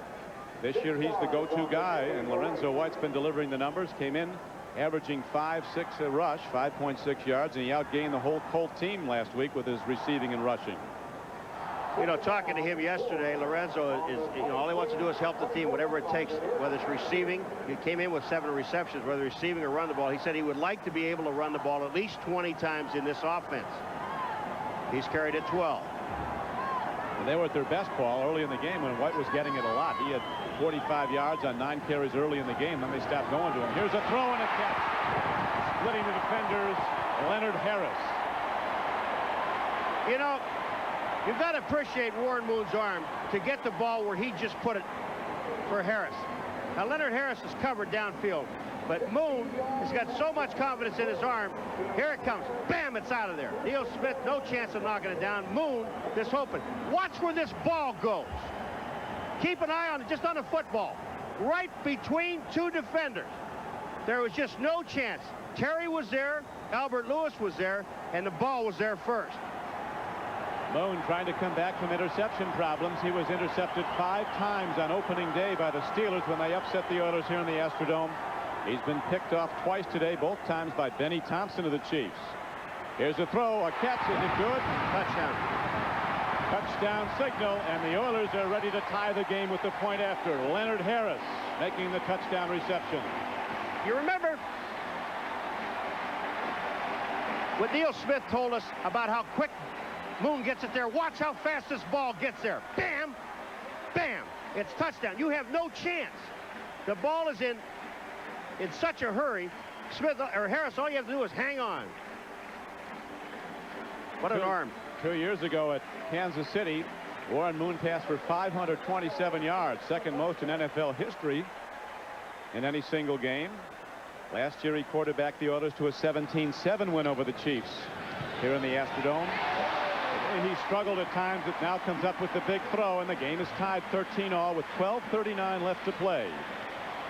Warren Moon, the trigger man, in the run and shoot with the game-tying touchdown. The Oilers kick off when we come back. A game here at the Astrodome. Don Criqui with 2 of America's finest, 2 lieutenant colonels from the U.S. Army Flyers, Jim Voss and Rich Clifford, and they'll be going up on October 6th and part of the America's space program Discovery 53. Gentlemen, congratulations on what's ahead for you. It's very exciting, I know. What do you anticipate to find up there? It's just a shuttle mission this time, isn't it? Yeah, thanks, Don. Good to be here today and watching the Oilers play ball. We have a mission. It's a Department of Defense payload that we're deploying. Then we have a lot of other experiments we'll be doing during a 6-day flight. And how many people will be going up with you, Colonel? There'll be 5 of us going up, and we represent all the military services on this Department of Defense flight. 6 of us. We have a 6th guy that would like to go up if he could. Well, Paul's borrowed our helmet. Hey, where's Bobby? Bobby Costas. Bobby, this helmet's going back to you with their signatures on it. It's for you, Bobby. It's for Christmas. It'll fit you perfectly. Welcome to the program. What's this sign he's got here? The Walker Cabana? That's our crew. This is our crew patch. Dave Walker, who's a Navy captain, Bob Cabana, who's a Marine Corps colonel, Guy Bluford, who's an Air Force colonel, and then Rich and myself. That's the crew for STS-53. And we're sharing the excitement of the rest of the world today as we landed our 6th mission of the year. Oh, it got down safely. That's great news. Yes, and we're going to have 8 of them up this year. Well, much success to you, gentlemen. Thanks for coming by. Thank you, Don. Lieutenant Rich Clifford and Lieutenant Colonel Jim Voss. Both lieutenant colonels. I don't want to demote you here. You're going for full bird very shortly. Michael, be able to go? I want to know. Can I go? Okay. Thanks, guys. Second down and 6 now coming up for the Kansas City Chiefs as the game clock ticks down. 12 minutes and 10 seconds left to play. Dave Craig, the 13-year veteran from Little Milton College, the guy whose college coach, Rudy Gadini, called a friend in Seattle, said, just give this kid a look, will you? He'd never been on a plane before he went to Seattle. Now he's been to the Pro Bowl 3 times, and he's leading the Chiefs in what could be a Super Bowl season for them. Hand off to Barry Word. Oh, nice Cutting run. back. And Word continues to churn out the yards. Power running straight ahead across the 35-yard line. where Al Smith and Jerry Gray make the stop for the Oilers. Got a good block from the tight end, Jonathan Hayes, on the outside. Take a look right at the screen. Here comes Word. He's just following his blockers. Rich Ballinger's out there. You see Hayes' block. He gets an excellent block. All you have to do is get the people out of the lanes. Al Smith eventually makes the tackle, but Word has already picked up the first down. And one other thing about these guys, these astronauts, the hard work that they put in. You talk about guys who are in shape, and they took some time to come to us, and we are very, very proud of those guys. Yes, we are. And that's great news ahead about the latest mission, the latest shuttle. A safe arrival today as Christian Okoye tries to turn wide. He's swept out. Oiler defense ignited by the good play of Moon in the offense. Now to New York. Here's Bob. All right, let's take a look at what's going on in Philadelphia. The Eagles open up to a 27-0 lead over the Broncos. Here's Randall Cunningham's third touchdown pass of the day. The second one caught by Calvin Williams. He sprints away for a 49-yard touchdown. They increase the lead to 27-0. Back to the Dome. Result that is not breaking any hearts in Kansas City, although it is in Denver. The Chiefs would go up, if they can win this game, by a full game on the Denver Broncos. They keep putting the score in and out of here, so I think the Chiefs are aware, but they better worry about this game right now.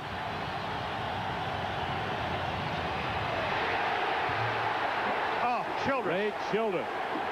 A head-on pop. Now the big Aggie from Texas A&M, who delivers down after down, playing on a very bad ankle. Let me tell you something, first of all. Jeff Alm, number 76, really makes the play because he makes Word go to his, or Okoye to go to his right. Watch this.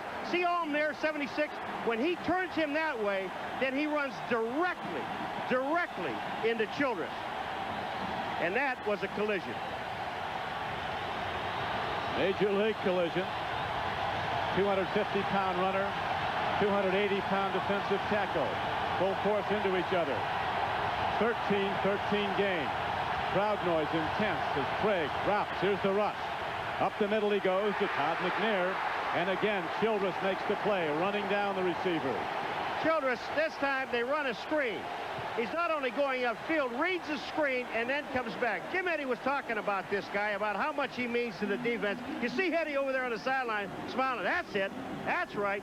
But that time, Childress, red screen, gets back, 79, right of your screen, sees it. McNair throws away, and that's Lutz, number 72, throws him away and makes the tackle. Is that any good? That was real good. Now Pat Coleman is back to return the punt. There's Brian Barker. He's only punted once in the game. There's only been 2 punts. Not a high-scoring game, but there's been a lot of offense. Penalty markers down at the line as Coleman turns wide, and the Chiefs come calling on special teams. And another one. There's 2 penalties on this play. There's another one right where the tackle was made. Big punt by Brian Barker, 54-yarder. Al Hamer, the referee. Does it? What? No, there's a penalty over here too, Dale. Game clock shows 8:39 to play. Oilers on their home field have never led in this game. Chiefs led early 3-0. Extended it after it was tied 3-3 to 10-3.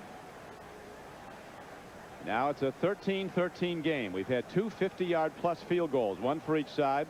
Nick Lowry hit a 52-yarder for the Chiefs, and at the close of the first half, Del Greco boomed a 54-yarder for the Oilers. They'll clarify this now. We have 2 fouls on the play. 2 fouls. A post-possession foul. Holding number 27 will be accepted and enforced from the spot of change of possession. We have an illegal block on number 36, and that is declined. First down, timeout.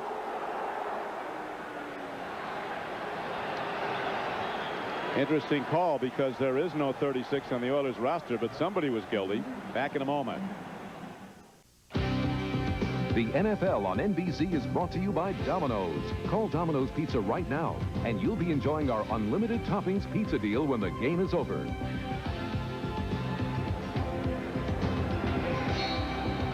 Barry Word, the big back for the Kansas City Chiefs today, on the sideline with what's been diagnosed as a slight concussion. I just saw him mouth to the doctor, Paul, and I'm okay. We'll see if he comes back in. He's been more than okay when he's been on the field. He's been terrific. Now the Oilers are backed up in this tie game with 8:39 to play in it. 13-13. Moon to Lorenzo White. He's taken down behind the line of scrimmage. Is shooting the gap was linebacker Tracy Simeon, who came out of the World Football League, as Marty Schottenheimer likes to say. Derek Thomas might be all NFL, but Tracy Simeon was all world. It was a great play he made. And another guy that was in it was Neil Smith, the big left end. I mean, he was there to help out. Just no place to go. You know, what you do is you force Moon into throwing the ball, and that's what he does so well. I mean, I don't know whether it's good to stop him or not, you know, from the running game. But they've had 3 turnovers, and they should have had 13 points. Lowry, on the 3rd turnover, missed a short field goal. Just missed it. Moon throws from the end zone, makes the connection. Running in the open field is Haywood Jeffries across the 25 and out across the 30. Jeffries takes it out to the 35-yard line. So Warren Moon living dangerously, getting his team out of jail with an end zone throw, good for a 31-yard gain. Kevin Ross misses the tackle. Watch Jeffries. He just hooks up for about 2 yards. When he catches it, there's Ross. When you miss the tackle, there's nobody out there because he's playing man coverage. When there's no one out there, Jeffries gets going down the sideline. He brings the ball out to the 34-yard line, first down. You got to make sure that you keep that receiver in front of you when he catches the ball.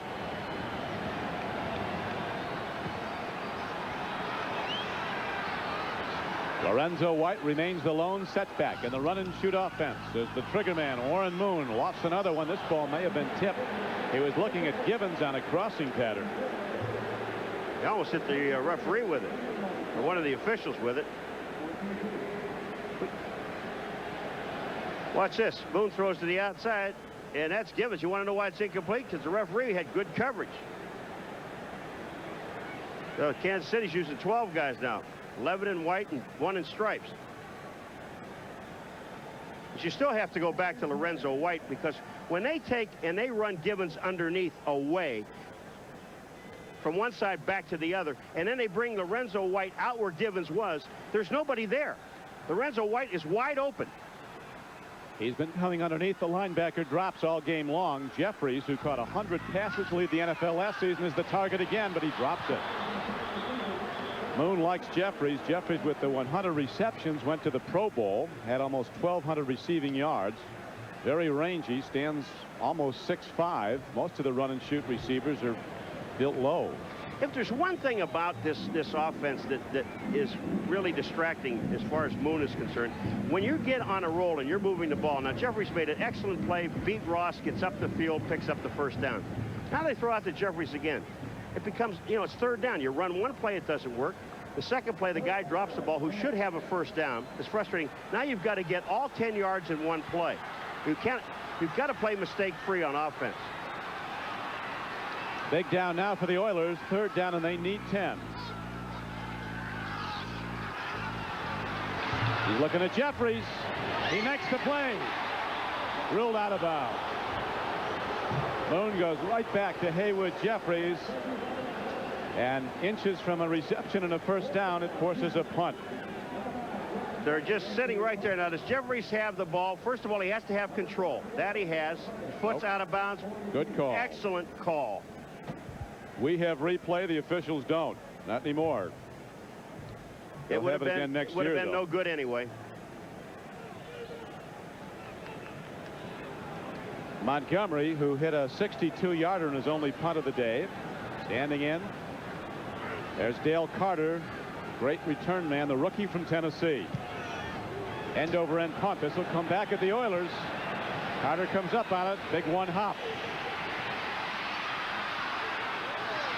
Oh, Carter taking pops all over the field, and finally looked like he got hit with an elephant gun at one point. He kept going. Well, he got hit by Mike Dumas, number 38, is the guy he ran through, and Dumas comes back and makes the play. I mean, Dumas got drilled. Here it comes, Carter 34.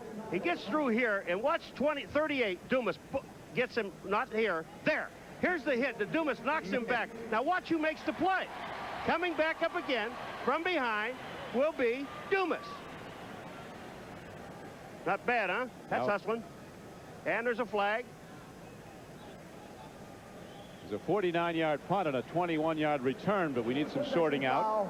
holding on the return, number 39. The penalty is accepted and will be enforced from the spot of change of possession. Timeout. You know what? First of all, they called one on 36. Neither team has a 36. In Kansas City, they don't have a 39.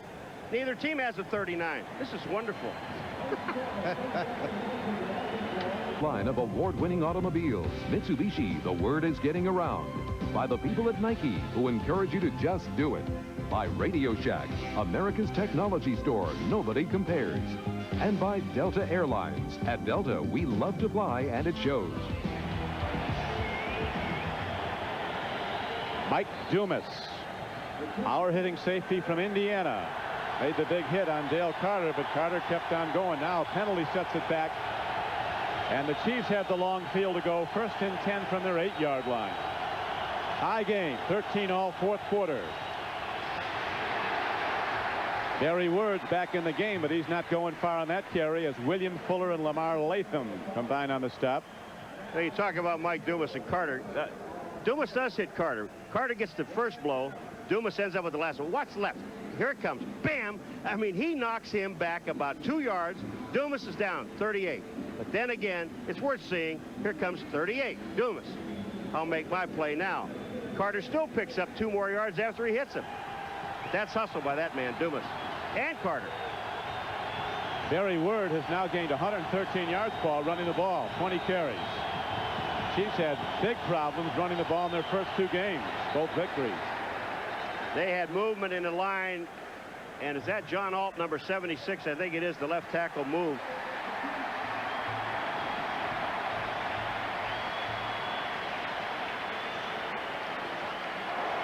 Full start. Offense, prior to the snap, number 76. 5-yard penalty. Half the distance to the goal. Rick Graff is moving around, number 93, the linebacker, and he moves around, and watch 76. That movement right there, now it's all over with. All you have to do is win and touch him. Dave Craig, you pointed out earlier, Paul, was sacked 7 times in one game by Derek Thomas of the Chiefs. Saying what a great feeling it is to be on the sideline and watching Thomas work on another quarterback. Thomas's number hasn't been called a lot today, though. They've done a pretty good job keeping him out. He did get the heat on in one series about 3 times on Warren Moon. Caused a fumble, but Lorenzo White recovered it, and Kansas City is looking to call a timeout here. This game tied up, and as we mentioned, there have been 2 50-yard plus field goals, one for either side. It might take one to win this game, as we're locked up 13-all, and the game clock down to 5:30, and it's running. Schottenheimer cautioning his team to settle down. Seems to be some confusion on the field.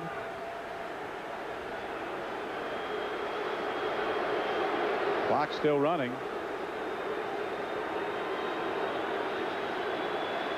Looked like Lutz called a timeout earlier. If Lutz calls a timeout, but you know, well, there's Craig. He's looking to call it. Lutz is telling him to call timeout. Craig puts his hand up. Lutz calls timeout. But I don't know whether he can or not. I think Please reset the clock to 5:44. Yeah, they ran it up. 5:44. 35 seconds clock off will the be clock. set at 25.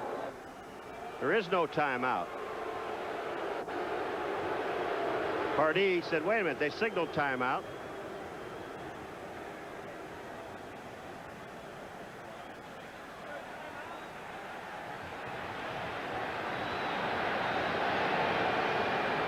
Childress wants to delay a game penalty on top of this. They'll get it straightened out. Tom Eddy is still bringing airplanes in. That's it.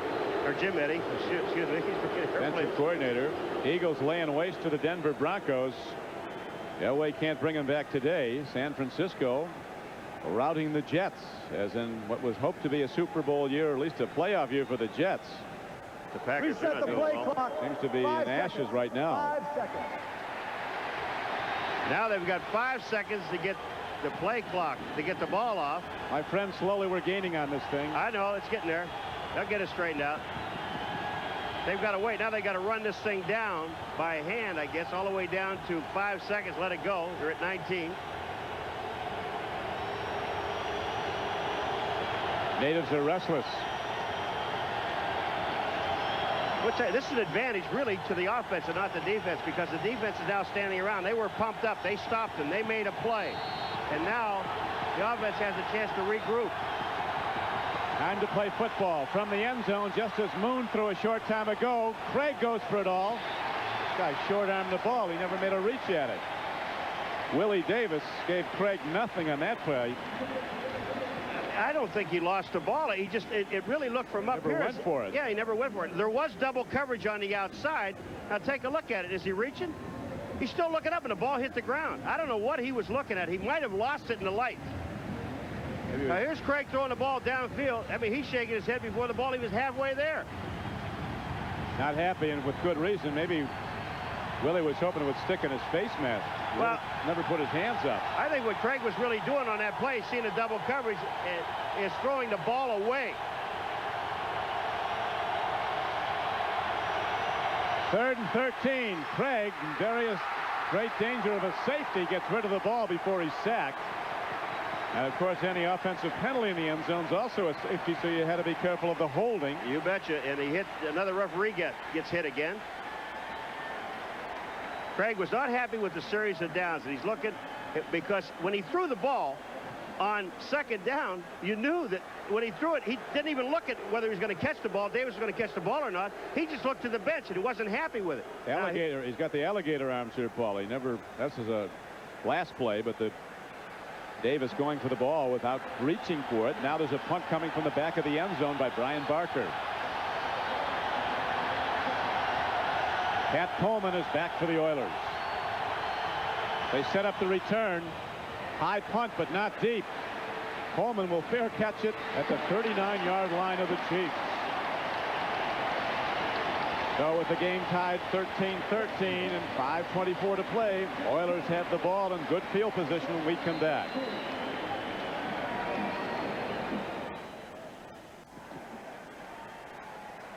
Tonight, it's an all-new Secret Service based on the actual cases. An undercover agent is tempted by the woman he's trying to bust. Then on an all-new eyewitness video, see incredible footage of a woman who survived a whale attack. Followed by an NBC world premiere movie starring Kathy Ireland, Danger Island. That's tonight on NBC.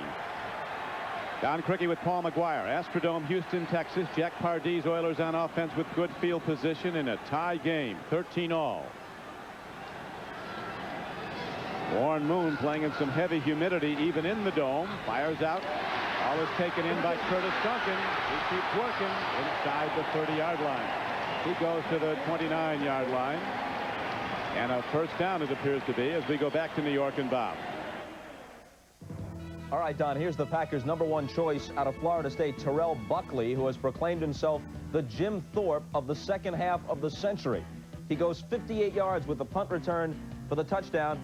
He drops to his knees in a brief moment of humility, but then jumps up and proceeds to worship himself and asks the crowd to do the same. Bengals 17, Packers 10. Hey, it ain't bragging if you can do it. I think he got in the end zone. 4:55 to play. Here's Lorenzo White. Big open field tackle. Coming up to make the play was the rookie Dale Carter, number 34. The play before, Kevin Porter, number 27, missed Curtis Duncan, number 80, the play before that set up the 9-yard gain. Now they come back. They run Lorenzo White. This year, especially with Lorenzo White in the backfield, the way these guys are blocking on offense, they now can run time off the clock. Where they couldn't before and had to throw the ball all the time, they can run the ball with that big offensive line. Oilers off to a disappointing 1-1 start in that they were upset on opening day by the Pittsburgh Steelers here in the Astrodome, and Moon was picked off 5 times. He played great last week at Indianapolis, where the Oilers beat the Colts. Lorenzo White. Hit, spin, and he's ahead for a gain of 6 yards.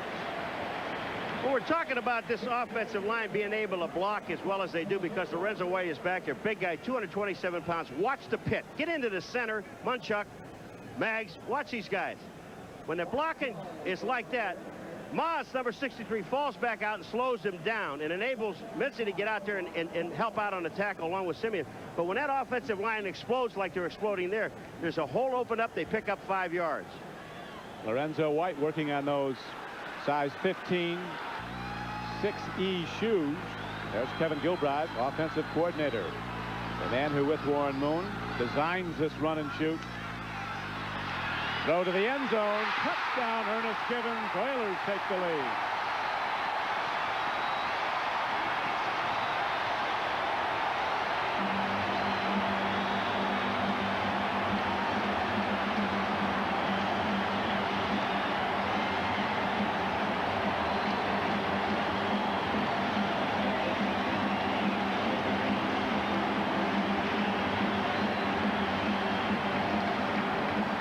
Warren Moon, now they run a blitz. Bayless comes in 30, 29 Albert Lewis is coming in, Moz is coming in. That's Bayless on the top side. You see Albert Lewis leaping, but look at how long Moon stays in there before he hits Givens, and then he throws the perfect pass downfield that beats Mitzi. That was the perfect pass, Paul. He threaded it right in, and for the first time today, the Oilers lead this game as they take a 20-13 lead.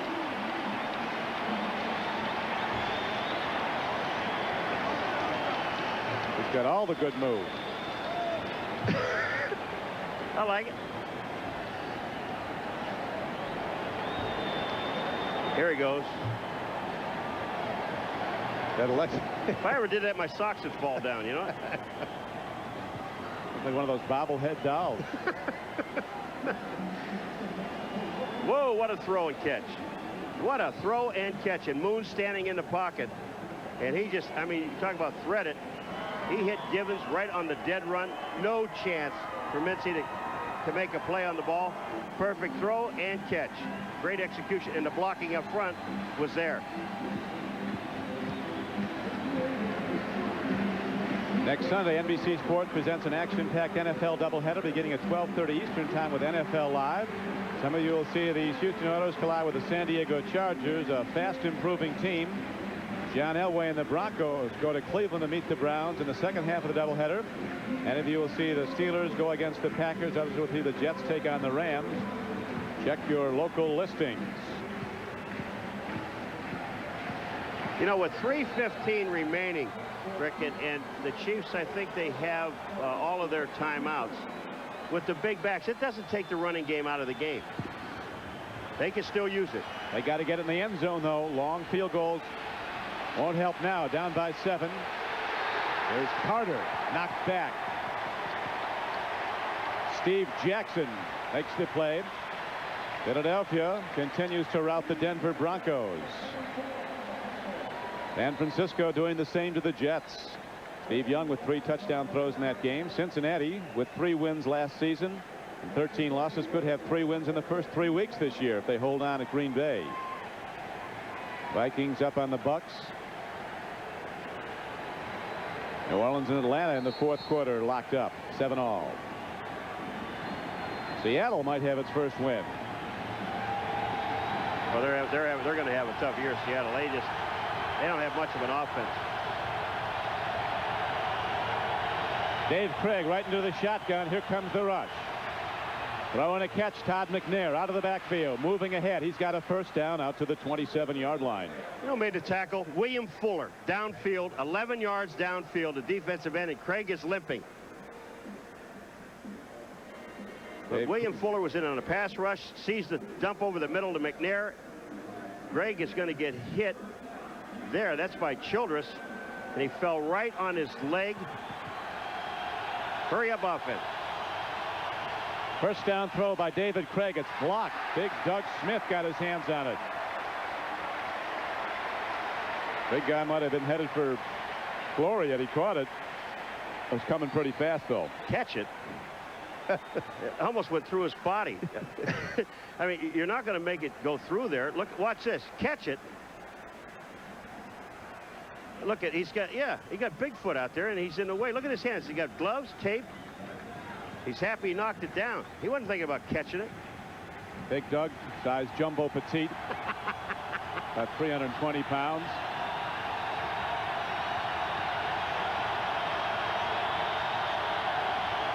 On 2nd and 10, Craig takes a look. Not much there. He eludes one rusher. Fires downfield. Caught beautifully. Coming down with the ball was Fred Jones. Big hit, and they get out of bounds. Jones stopping the clock with 2:22 left to play. David Craig, first of all, what he does, though, is he gets away from Sean Jones. Sean Jones is blocked on the ground. He's chasing Craig. Look at Craig slips to the outside. Here comes Fuller, number 95. And then they just throw the ball downfield. Excellent play. Excellent play, Fred Jones. 22-yard catch and run. They need a touchdown. 2:22 to get it. This one might not be over after 4 quarters. 20-13. Oilers in the lead. Hard throw, timed up beautifully, and again it is Fred Jones. First left, now right. Once again a first down for Kansas City. Turning out on Chris Dishman. Now he's going to spot it just short of the first down, so it'll bring up second and less than a yard. That play only took 5 seconds because there was 2:22. They're down to 2:17. And one thing I don't like about these defenses is when you're stopping them for 57 minutes. And all of a sudden now you're going to lay back and let them move the ball down the field to get into territory to score the touchdown. Get right up in their face and play defense. That's what you've done all day. Craig and Warren Moon both hoping to go to the Super Bowl. They've never been there. Running out of next year's as McNair kicks the carry and gets down inside the 35. Craig in his 13th season in the NFL. All his previous ones with Seattle. Warren Moon in his 15th year in pro football. His 9th with Houston. He was in Canada for 6 years. The 2-minute warning is given. Back in a moment. With Paul Maguire, this is Don Criqui back at the Astrodome. 2 minutes to play in the game. Building sold out. Dave Craig trying to rally the Chiefs for a tying touchdown. The Old Spice. NFL Live postgame report today with Bob Costas, O.J. Simpson, and a quarterback hunter in his day as a coach. Buddy Ryan, they'll look over the rash of injuries to NFL QBs today as a downfield throw is a bit too much lead on it. J.J. Burden makes the catch, but both feet were out when he came down with the ball, and that brings up 2nd down and 10 for number 17 of the Chiefs and his offense. Well, that time Craig just didn't get himself set before he threw the ball. Sean Jones was there. Doug Smith was there. Houston is running a 3-man rush. They were getting close to him with a 4-man rush. He only ran 3 that time. And when Craig stepped up to throw the ball, he was not set. So he didn't get enough on it to get it to J.J. Burden. When he did catch the ball, he was out of bounds.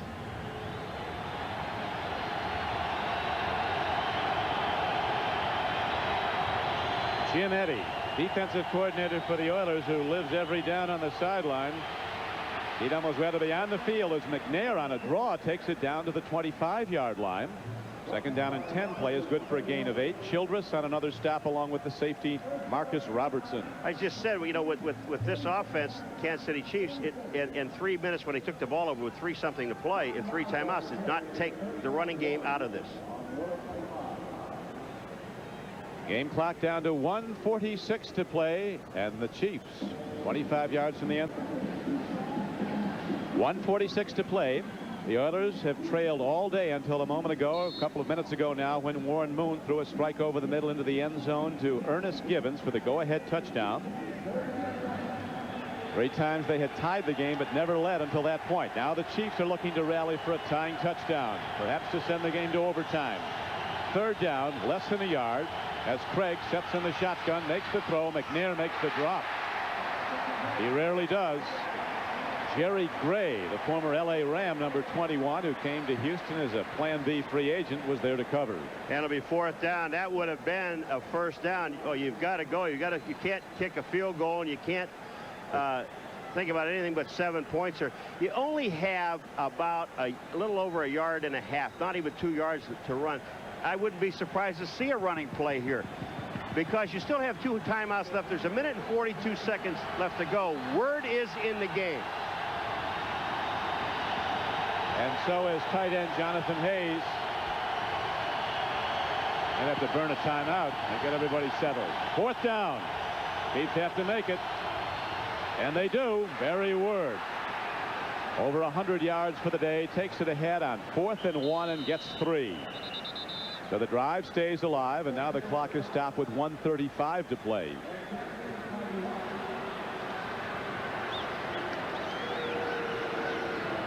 I mean, to me, it was a logical play to give it to Word, and he's the guy who's been getting the yards all day long, running with the football. Give it to him. He could pick up 2. Actually, all he needed was 1.5, and he picked up 3. Jack Pardee, you don't see that much emotion in Jack that often. He doesn't carry a clipboard or anything either, does he? No headset, no clipboard. First down, Kansas City. Beautiful swing pass to McNair. He stays in and he gets out of bounds. Stops the clock. Gain is only 3 yards. Jerry Gray was covering. Field goal of no help with 1:04 to play. Craig has to get the Chiefs into the end zone to tie it. A couple of things, you know, that even you say, well, you got to score 7 points to tie the game to get it into overtime. But there's another thing way in the back of their mind, too. If we're going to score 7 points, let's make sure there's no time on the clock to let Houston come back, because they could, as we saw at the end of the half, they can explode in a heartbeat and be downfield and get a field goal. Baron von Schottenheimer, he now pilots his own plane.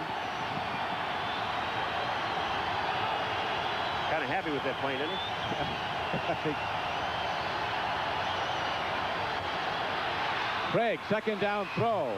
Well done by Fred Jones, a little receiver from Grambling with sure hands and quick moves. And he takes it inside the 15-yard line. Good for a first down. Jim Eddy, his defense backed up now, trying to hold out the Chiefs. 45 seconds to go in the game. Oilers lead it by 7.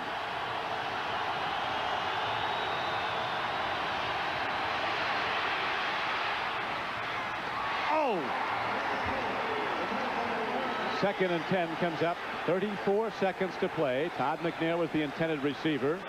Yeah, but after the play, Crick, I'm sorry, but Darrell Lewis, you talk about taking a shot at McNair. Watch McNair up in the air. Watch 29 coming in.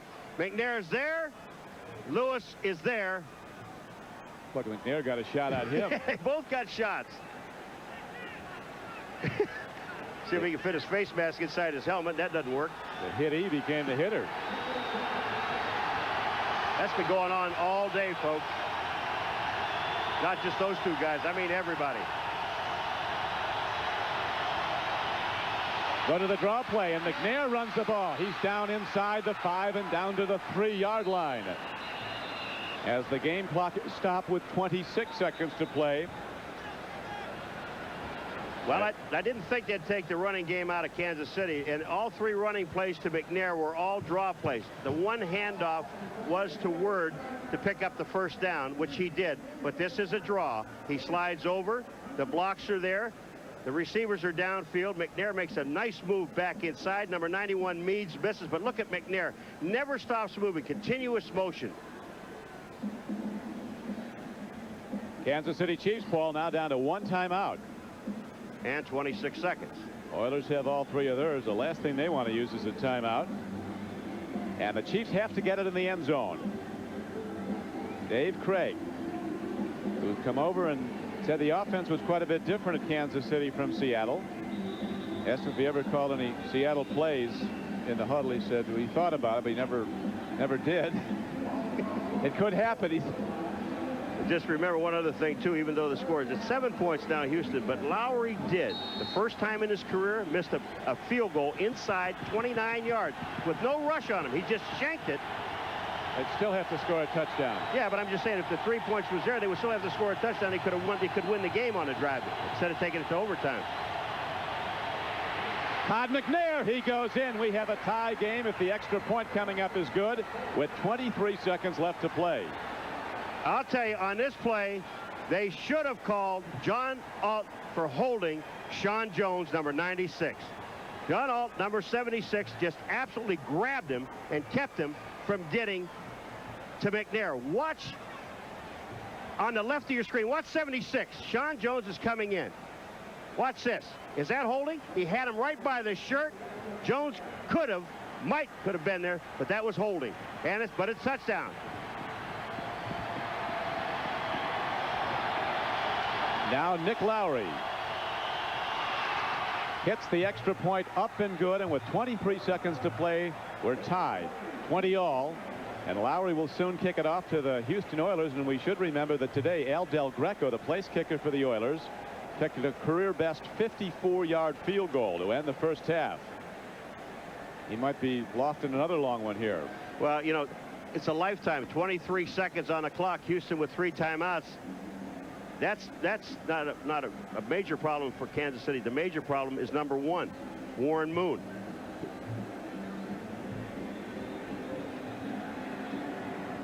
Oilers still have 3 timeouts. How many plays do you think they get off? You can get, well, if Moon goes downfield with it, you may get 2. Because, well, 3. But if he does short stuff, if you remember the one Craig threw going down was about a 16-yard pass to the outside. That only took 5 seconds. So you got 23. There's a possibility of getting 4 plays off.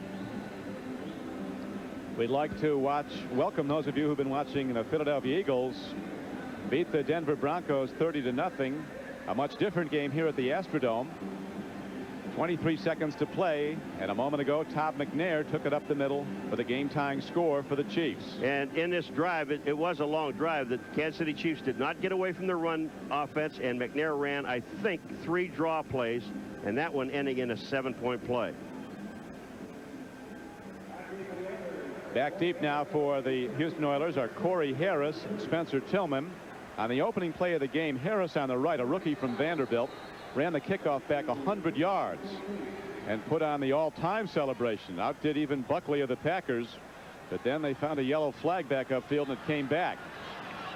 They're kicking away from him since. Here is Spencer Tillman, a former Oklahoma Sooner. He doesn't get much, and the long field to go now for Warren Moon to get in field goal range. 19 seconds to play, so Moon will be throwing deep. Well, again, with 19 seconds, depending on how far down the field Moon decides to go with the ball, you could get 3 to 4 plays in here. But again, he's going to have to take a timeout and make sure, he's got to make sure that Dale Hammer, the referee, is aware that when he throws, I want to call a timeout. So you keep your eye on me, and as soon as that ball is caught, tackled, or out of bounds, the clock stops anyway. But if it's tackled, I want you there so I can call a timeout. Here comes Warren Moon up to the line of scrimmage. First down and 10 and 19 seconds to work with in this tie game.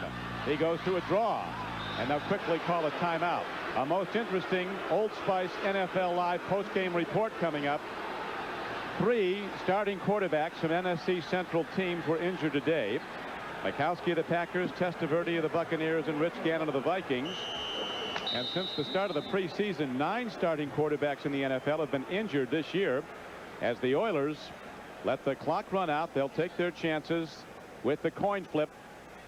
And we'll go to overtime as we have the NFL Live Old Spice postgame report coming up. But right now, we're set to go to end of regulation and on into overtime. Where very often, Paul, the flip of the coin decides who's going to win the game. First possession often wins it. Yeah, and they got a slight boo because the Houston Oilers did have 19 seconds. And they had all their timeouts. Moon went up and elected to hand the ball to Lorenzo White. Did not take a timeout. It wasn't a loud boo. It was kind of a, okay, you're still in the game, and you still have a chance to win the ball game. But Houston didn't want to make a mistake, not down deep in that territory, especially with a kicker like Lowry. And Lowry, but he hit one from 52, so he can put the ball out. Del Greco's already hit one from 54. So I think you're right. First guy with the ball may win it. Tails is the call. It is a tail. What the way we kick. Kevin Ross. This way you kick it. Scared Mark Hammer. And you kick this way. Kansas City has won the toss and will receive. So the flip of the coin. Kansas City receives. Chiefs will have the lead card when we come back after these messages from your local station. The ball in the long field to go rather than risking the interception and taking their chances on the flip of the coin, which they lost, and now they'll kick off to start overtime as Kansas City sends back the ever dangerous rookie Dale Carter, the volunteer from Tennessee who can bust at the distance. You know, I did the first overtime game when they changed the rule if you went to overtime, and the first was Denver and Pittsburgh in Denver. Right? Yep. Never forget it. I wonder when they're going to change the rule, Paul, where each team gets a possession. Not till next week. I don't think they're going to do that. I think it's just first team that scores. Sometimes you're right. It comes on the flip of the coin. I'll tell you something else. That flip of the coin not only went Kansas City's way, it also took the crowd out of the game. They were equally deflated. Now the kickoff. Spinner hit downfield by Del Greco. Here's Dale Carter from his 3-yard line. He has the great burst, tremendous acceleration. And he weaves his way up the sideline. Now Dave Craig and the Chiefs offense will come out and go on offense. 1st and 10 from their 27-yard line.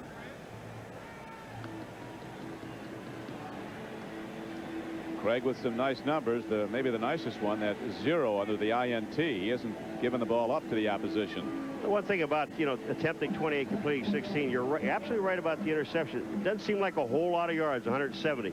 But they've got 20 points out of that 170. And they also are in the overtime. They got a chance of winning the football game. That's right. Numbers don't mean a thing as far as I'm concerned. It's the final score.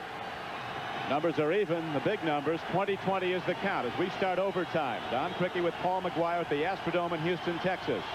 Dave Craig of the Chiefs with a one-back offense. He play fakes to Barry Word. Lets her go long. Going hard for the ball is Burden, and he can't get to it at the 30-yard line. Marcus Robertson and Jerry Gray double covering the deepest speed on the KC team. Ray Childress busting up the middle, put the heat on the quarterback. J.J. Burden had everyone beaten downfield. He was open. The ball is overthrown. Look at Burden. He cuts into the middle of the field. Now Robertson is 31. He's behind. Gray is 21. He's already beaten. He catches the ball. He may not get a touchdown, but this game would have been over because Lowry would have been able to come on. He doesn't miss from there very often. Well, he did today. What I said, he missed a 29-yarder inside the 29. After earlier hitting a 52-yarder. Lowry could get another chance shortly. Del Greco of the Oilers hoping it'll be his foot that carries the day. Here's a handoff. Barry Word to the 27-yard line. Stopped by Ray Childress. Ray Childress of this defense is saying, and I know that Jim Eddy had to say to him, look at one series of downs, you're out of there. We get the ball to Moon in offense, and we go home. All you got to do is stop them. And if they do and they get it, that's exactly what Dave Adolph is going to tell the Kansas City defense. Jim Eddy talking about number 79, Ray Childress. He said the one word that comes to mind to describe him is leadership. He's playing on an ankle a lot of guys wouldn't be out there on. Sits with his foot in an ice bucket during the meetings. And goes out in the practice field, down after down. Everything he's got. He's been the dominant defender today for the Oilers. Here's a throw.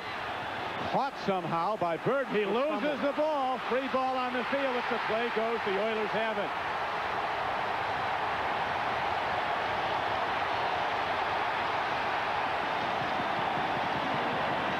Big Doug Smith put all 300 pounds on it. That ball might come out of there flat. The Oilers threw a blitz at him, at David Craig, both sides.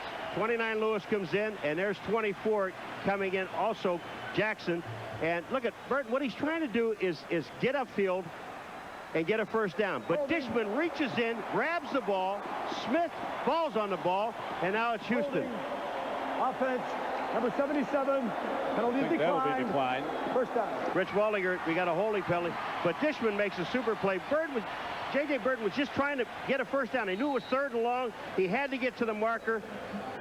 Didn't get there. Gets the ball knocked out. Look at Schatz. He's talking to him. Schottenheimer just say, hey, that's okay. I know what you're trying to do. You were hustling. First turnover of the day, Paul, for the Kansas City Chiefs. Oilers have turned it over 3 times, but now are in position to survive that and win the game. They are already in Del Greco field goal range, albeit long range. Right up the middle. They're probably not going to risk putting it in the air. They'll just pound away with Lorenzo White. Both arms on the ball, straight up the gut, and then send out Del Greco. Well, they're bringing some more beef in. I think Del Greco will be coming in a lot sooner. And how about now? It's time. I mean, they don't want to risk the turnover. No. Now, see, a 36-yarder. Just remember something. If something happens on this down, if they have a penalty, a fumble, or and they get the ball back, a bad snap, something happens, and they can't get the kickoff, they still have 2 more downs. It's only 2nd down. They're going to probably chill him a couple times. The executive producer of NBC Sports is Terry O'Neill. Coordinating producer of NFL football, John Ferratzis. Today's game produced by Glenn Adamo, directed by John Gilmartin. As 13:09 remains in overtime. One more tick of the clock, and this game might be over when we come back. Del Greco ready to kick.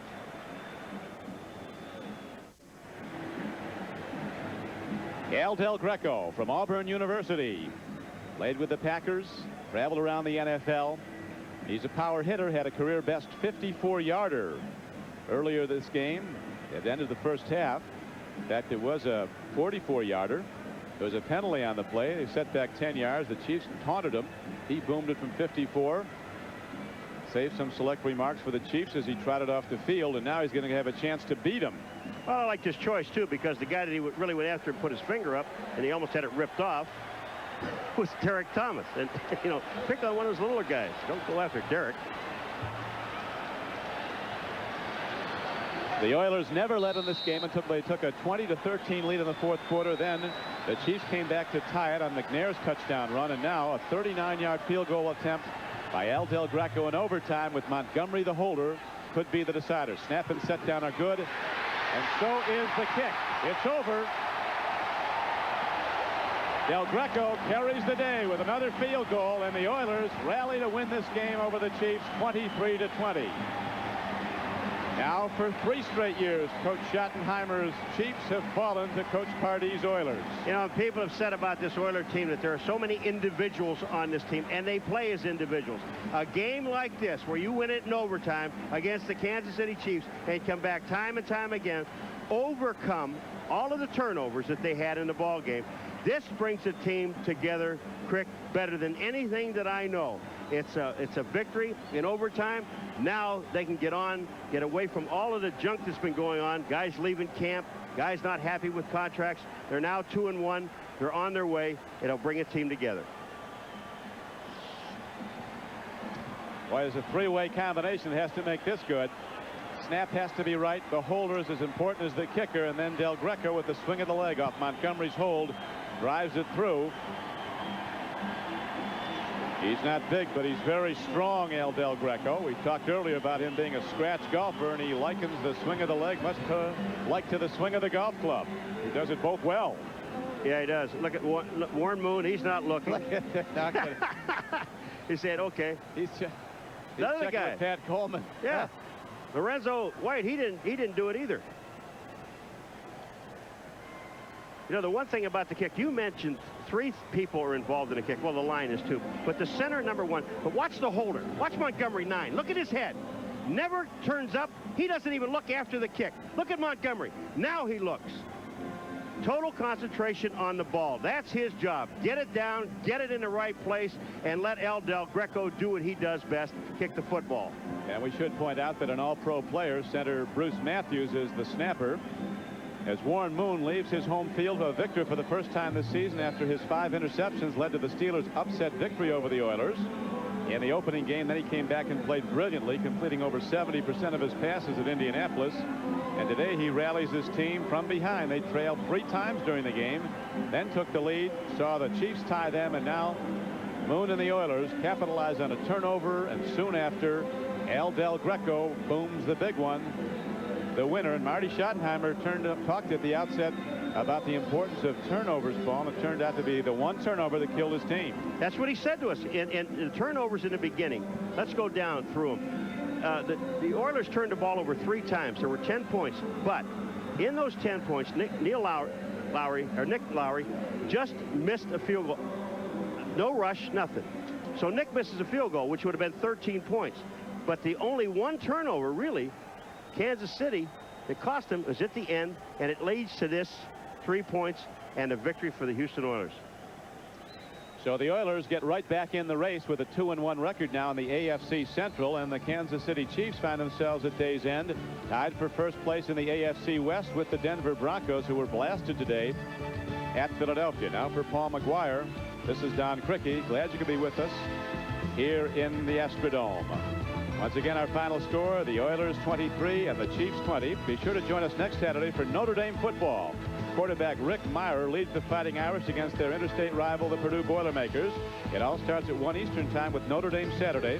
Coming up next on NBC Sports, the Old Spice NFL Live postgame report. All the scores and highlights from today's game, and a look at the rash of quarterback injuries in the NFL today. 3 went down, all from the NFC Central. Now this is Don Criqui for Paul Maguire saying so long from the Astrodome in Houston, Texas, where the Oilers win it in overtime on Al Del Greco's field goal.